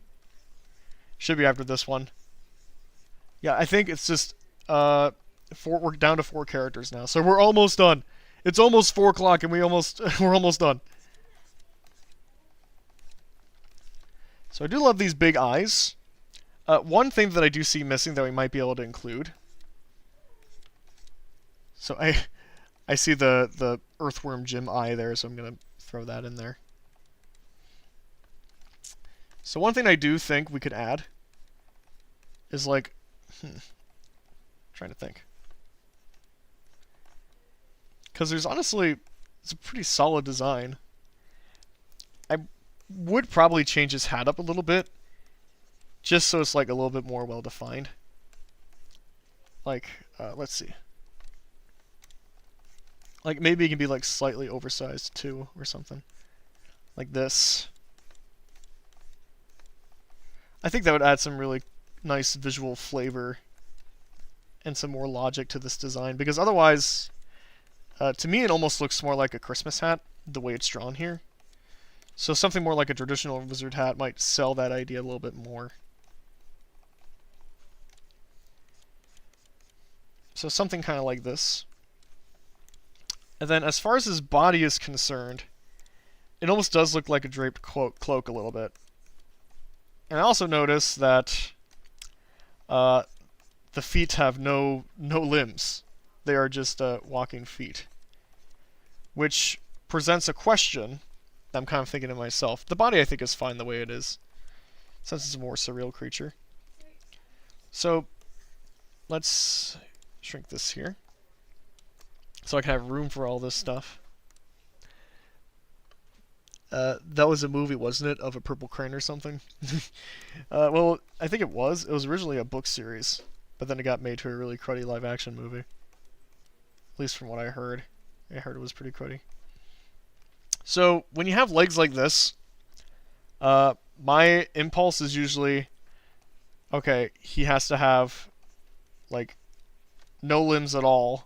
So it's like a Rayman sort of deal. So something like this. And he's got the pencil. Which, for a magical being, I think would fit rather well with this character. So I'd probably do something like this. Because something like that does feel really good. Otherwise, what I might be able to do is, if we want limbs, we can throw those on too. Like this. And he might just be one of those guys that can float around and stuff. But I'm thinking for the purposes of this character, since it's supposed to be a little bit more of a magical being, not a female. I've been saying him this whole time, have I? My apologies. Harold and the Purple Crane, yeah, that's what it was called. But, yeah, I do either or, just for consistency. And personally, I would recommend just no limbs at all. Just so it's like a more magical being. So its aura is more defined. But, yeah, that's what I would say about this character. Just little design details like that can really make the design a lot more unified and whatnot. It's like, yeah, more of a defined hat, and then a better idea on what to do with the limbs. Oh, whatever. Looks like he could be from a fun and memorable children's book. Possibly. Okay, we got 3 more. We're almost there, guys. Oh, I will never do 30 characters in a single stream ever again. This is insane. That's okay. It's been fun. Like, I haven't been in pain or whatever. Whoops, I meant they, sorry. Whimsical, indeed. So this character comes from a Suha, or a Emmeris. Let me bring this character up. Okay. Paste that. Oh, wait, hold on. This is the 3rd or 4th time I've done this. I gotta actually bring up the image and then copy it from there. Okay. Here she is. Bring that up a little bit right there. Let me get one more image up of her. Now, let's do this one. This one's pretty good. Alright, booyah. Oh, not squeezing the image all that right now. We'll do this. Okay, so let me tell you a little bit about Emmeris. She's a pink border collie puppy, very jumpy and kind of crazy like Pinkie Pie. She can be drawn, toned, or chubby, doesn't matter. And all that stuff. So she's just jumpy and crazy, really. So I'm looking at this and trying to think, at the very least, if mine made at all, it's surely dead last. Actually, it should be next, yeah. So, let's do... Trying to think. So one thing I'd probably do about the design here.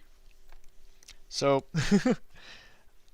I'm not necessarily how should I describe this? When I'm anthropomorphizing animals, I don't like to give them too many distinct human features.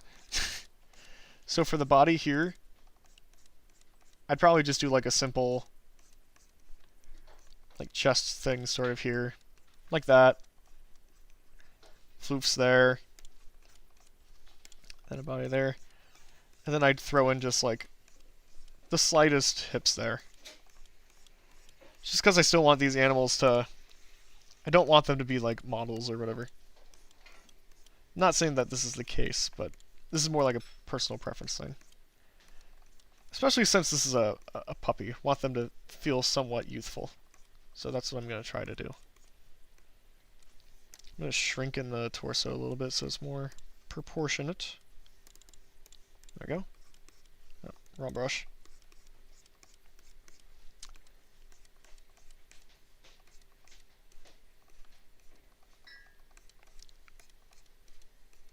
We'll do this. Yeah, I should probably say things about the design itself, huh? So, in this case for this character, yeah, I would do something a little bit more simple with the body build. And something, again, a little bit more lanky, possibly. Unless, what you could do is you could add a little bit of chubbiness at the stomach there. That's always kind of a cute thing. And then for the tail, Princess Crayon. For the tail, I'd kind of make it like one whole shape. And then I kind of would add detail on top of that. As for the face itself, I'm trying to think on how to go about this, because the main issue I'm seeing with these drawings from a personal perspective is the fact that like I don't think the forms are a little bit loose here. They don't feel as well defined as they could be. So in this particular instance, I would probably, here's what I'll do. Something like this. So I'd probably distance like the snout from just a little bit. Like it kind of sticks out on its own. I gotta try to do this in a way where it doesn't feel like the snout's terribly long, but something like that.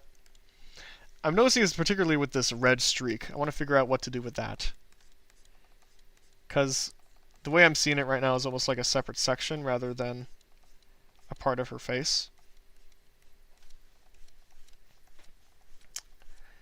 Again, on that subject with the face, again, I'll try to have the fluff near her cheeks a little bit more uniform with, you know, her face. Although at the moment this is more cat looking, so I might need to I might need to figure something out here.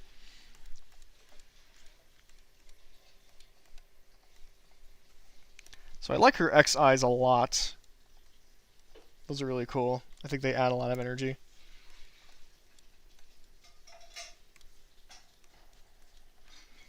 Might add a little bit, just a little bit of a mouth there. Again, this is looking more cat-ish. I need to figure out what to do here.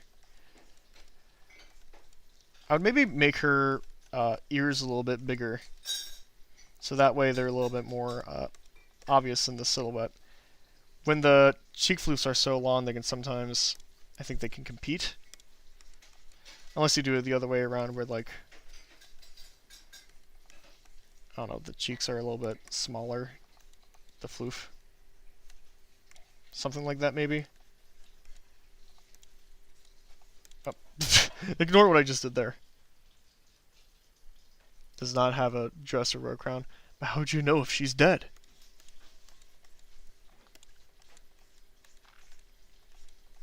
Do this. I do like the hair floof here. One thing you might be able to do with the red streak is maybe have it start like a little bit below the hair, just a little bit, then have it kind of extend out like this. One thing that'll help a lot when you're drawing your characters like this, if they have details similar to this, is again kind of wrapping those details around the guidelines and whatnot. And I think that's the best way to go around this. Or like a cat, then a dog. Yeah, in fact, I'm gonna redo this for just a minute. I'm gonna try to do it a little bit better. I feel bad when I can't, when I really can't draw the characters well, because then it feels like I'm kind of hopeless. So we're gonna redo this. Get the like that, like that.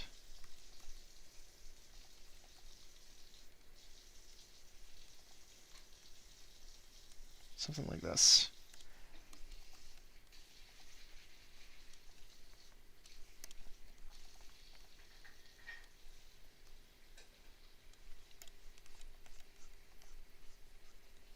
So for the ears, I'd probably really make them big. And also for a character as energetic as this, I think it might be rather fitting. So something like that. Yeah, something like that feels rather good. So I guess with her cheek floofs, you might want to do something like... Oh, jeez. I cannot do dog to save my life, apparently.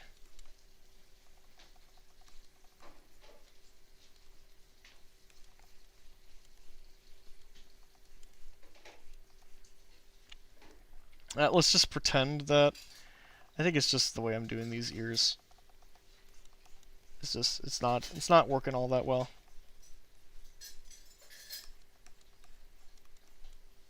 Okay, something like that feels a little bit closer.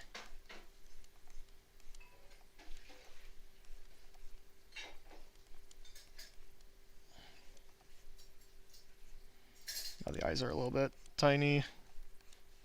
I'm trying to figure this out. So when it comes to the streak on our face, wonderful job already. I'm over the moon. Well, I'm very happy to hear that. Thank you. I'm doing my best. So yeah, as for the streak, the red streak on her face, yeah, I'd probably try to work as hard as I can to keep that formed around the face here. So it kind of comes in like that, maybe rounds off a little bit with the mouth there, and then it kind of curves back out at the bottom. So it feels connected with the form of the head, rather than a red streak, which I think will help out a lot. But I think that's the main thing you want to be cautious of, is just making sure this red compartment doesn't feel like a separate piece and that's all kind of unified and whatnot. But yeah, I think that'd be like my main advice when it comes to this character here, is just I would maybe slim down the body a little bit more. Make it maybe a little bit more just plain and simple. If that, I don't know. If that's what you would prefer, I don't know. And then work on that streak. But I'd probably do something along those lines. Okay. Do you think the bigger nose helps with the dog look? Yeah, having a bigger nose might help out too. It might have actually helped out in my case, just making it bigger. Well, we'll go with that. Alright. 2 characters left. If you couldn't tell, I'm getting a little tired here. Okay, last one. Last character here. From Matthew Thedford. Let me go grab it. Like you said earlier, he picked 2 characters, so I'll just pick out one of them. I just gotta go find it. Here we are.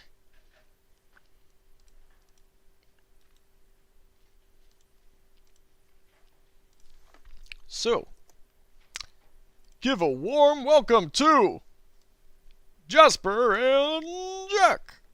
These 2 guys. Alright, let me tell you a little bit about him, or let Matthew Thedford in his own words tell you about him.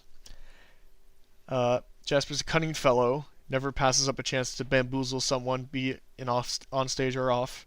Though his mischief goes too far at points, he is a sweet person deep down. His mind runs a mile a minute, which at times instills immense confidence in others' paranoia. And then Jack, he's bright and sunny, though more awkward than he realizes. Well-educated and highly adept in violin, Jack sees himself as a prim, proper fellow that indeed has truth, but he's had his fair share of bumbling and goofy moments. Not to mention his nervous tendencies. In addition, Jack can be moral to the point of condescension. Okay, so I guess I'm personally gonna go with Jasper here, but I like both of these characters. I think they both got really nice, simplistic designs. They're kind of Fleischer-y, which is always something I'm giddy about. So let's get to it here. Here we go, penultimate round. We're almost there. So for Jasper, since he's kind of a conniving little turd, I want to amplify literally everything that I can to make him so. And you've already included a good amount of details that really communicate that character, like his long nose, his sly look, the hairs on top of his head, and just his hair in general really amplify this. And the hair in general just does a really good job at communicating everything. But I'm curious if there's ways we can push this even more. So if we do this, I can't see that shirt without thinking of a Christian. Yeah, okay. I can look at the shirt without thinking about Christian. I want everything about my house off the internet! So I'm thinking with his hair, we can really go the extra mile and make it like extra pointy, I think. To really emphasize that. He's got a lot of sharp elements to his design, which is perfect for a character like this. And honestly, with his scarf, I would make it like even closer to his face.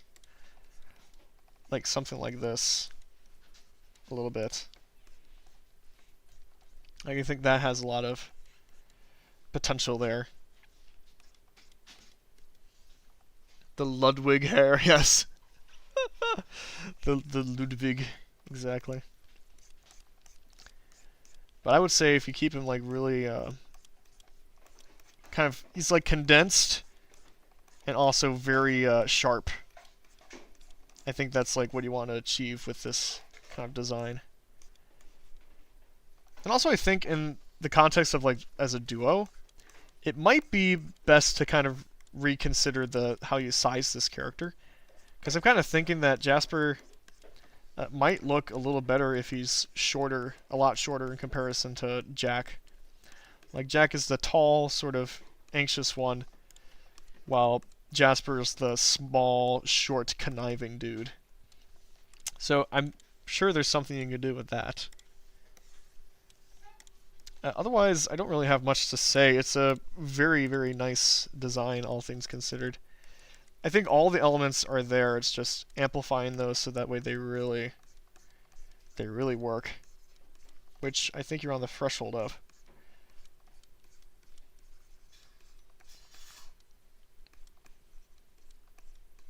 Just quickly doodling in the legs here and what you can do with those. In this particular pose. Kumi's back! Oh my gosh! Oh, the legend. He's returned. How's it going, Kumi? What's up, y'all? Did you hear about Smiling Friends ending? Yeah, I did. I did hear about Smiling Friends ending. I mean, had a good run. Yeah, it's gonna feel weird not getting more episodes of that show. It is what it is. Yeah, I was gonna try to have him carry his hat here, but I'm not really sure if that's gonna work out. We'll just we'll do it that way. But yeah, there's Jasper right there.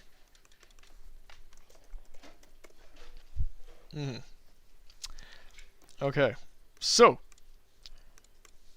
we got one last character here, one final character. We're almost there. True, it did, but still, it sucks. Yeah. Did you miss playing Mario Kart Wii? Not really, because I still play it. We still have our Wii. It's still the best Mario Kart game objectively. Y'all can argue with me if you want.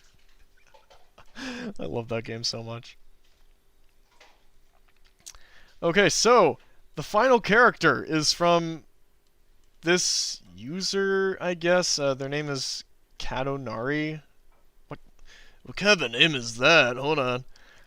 Okay, so here we go. Here's their character, I guess. I'm not really sure. Okay. Here's what they say about their character. Okay, so this is their dancer OC, Jasper Bastilton. He has a rose theme and uses a dancing ring for his axe. He comes off as arrogant when performing, but is actually very insecure. Cares a bit too much about his outward appearance and what he says. Man, I don't know if there's anything I can do to save this one. If I'm being honest, I'm just I'm just saying. Here's what I would do.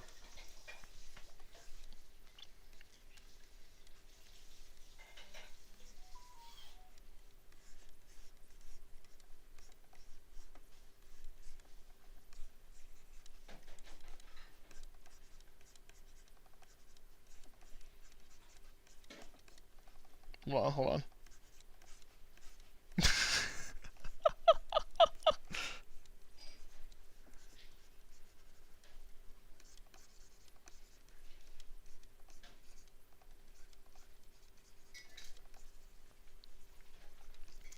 And hold on. Perfect. There you go. This is how I redesign it. I just redesign as a silly stick guy. There you go. That's how all great designs come about. So that's what I would recommend for this guy. Hope whatever I did, you find it helpful. Okay. For those of you who are not unaware, this is my sister, so I don't I don't mind being silly about this.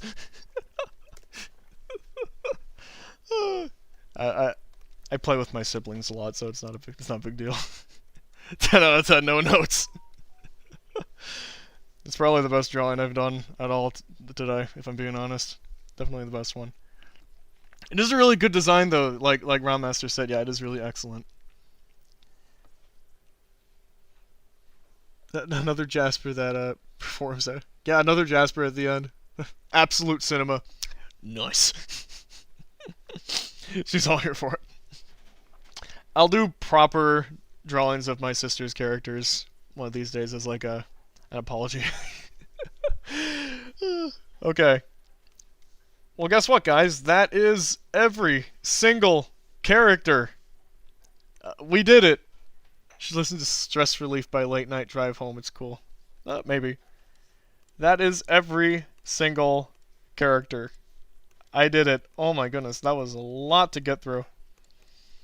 I really underestimated very poorly because we went over by an hour and 15 minutes. Easily the longest stream I've ever done by a long shot. But I'm very happy you guys all stuck around for it, I guess. I really thought I could get through this faster, but I didn't. But that's okay. That just means now if I do this another time, I'll know my limits, and I'll know how many I can do within a specific time frame. So, that was a lot. If any of you could tell, I was getting a little exhausted by the end of this. It felt like an upwards, like it felt like a mountain almost. It took me energy to get started, and then I was really going on a good kick, and then by the end, I was going down that hill, and I was getting really tired again. But I got through them all. Whew. Well, this was really fun, though. I had a lot of fun with this stream. And I think it really was a kind of a hit, I guess, because I've never had a turnaround this big before in a long time, so maybe I should do this again.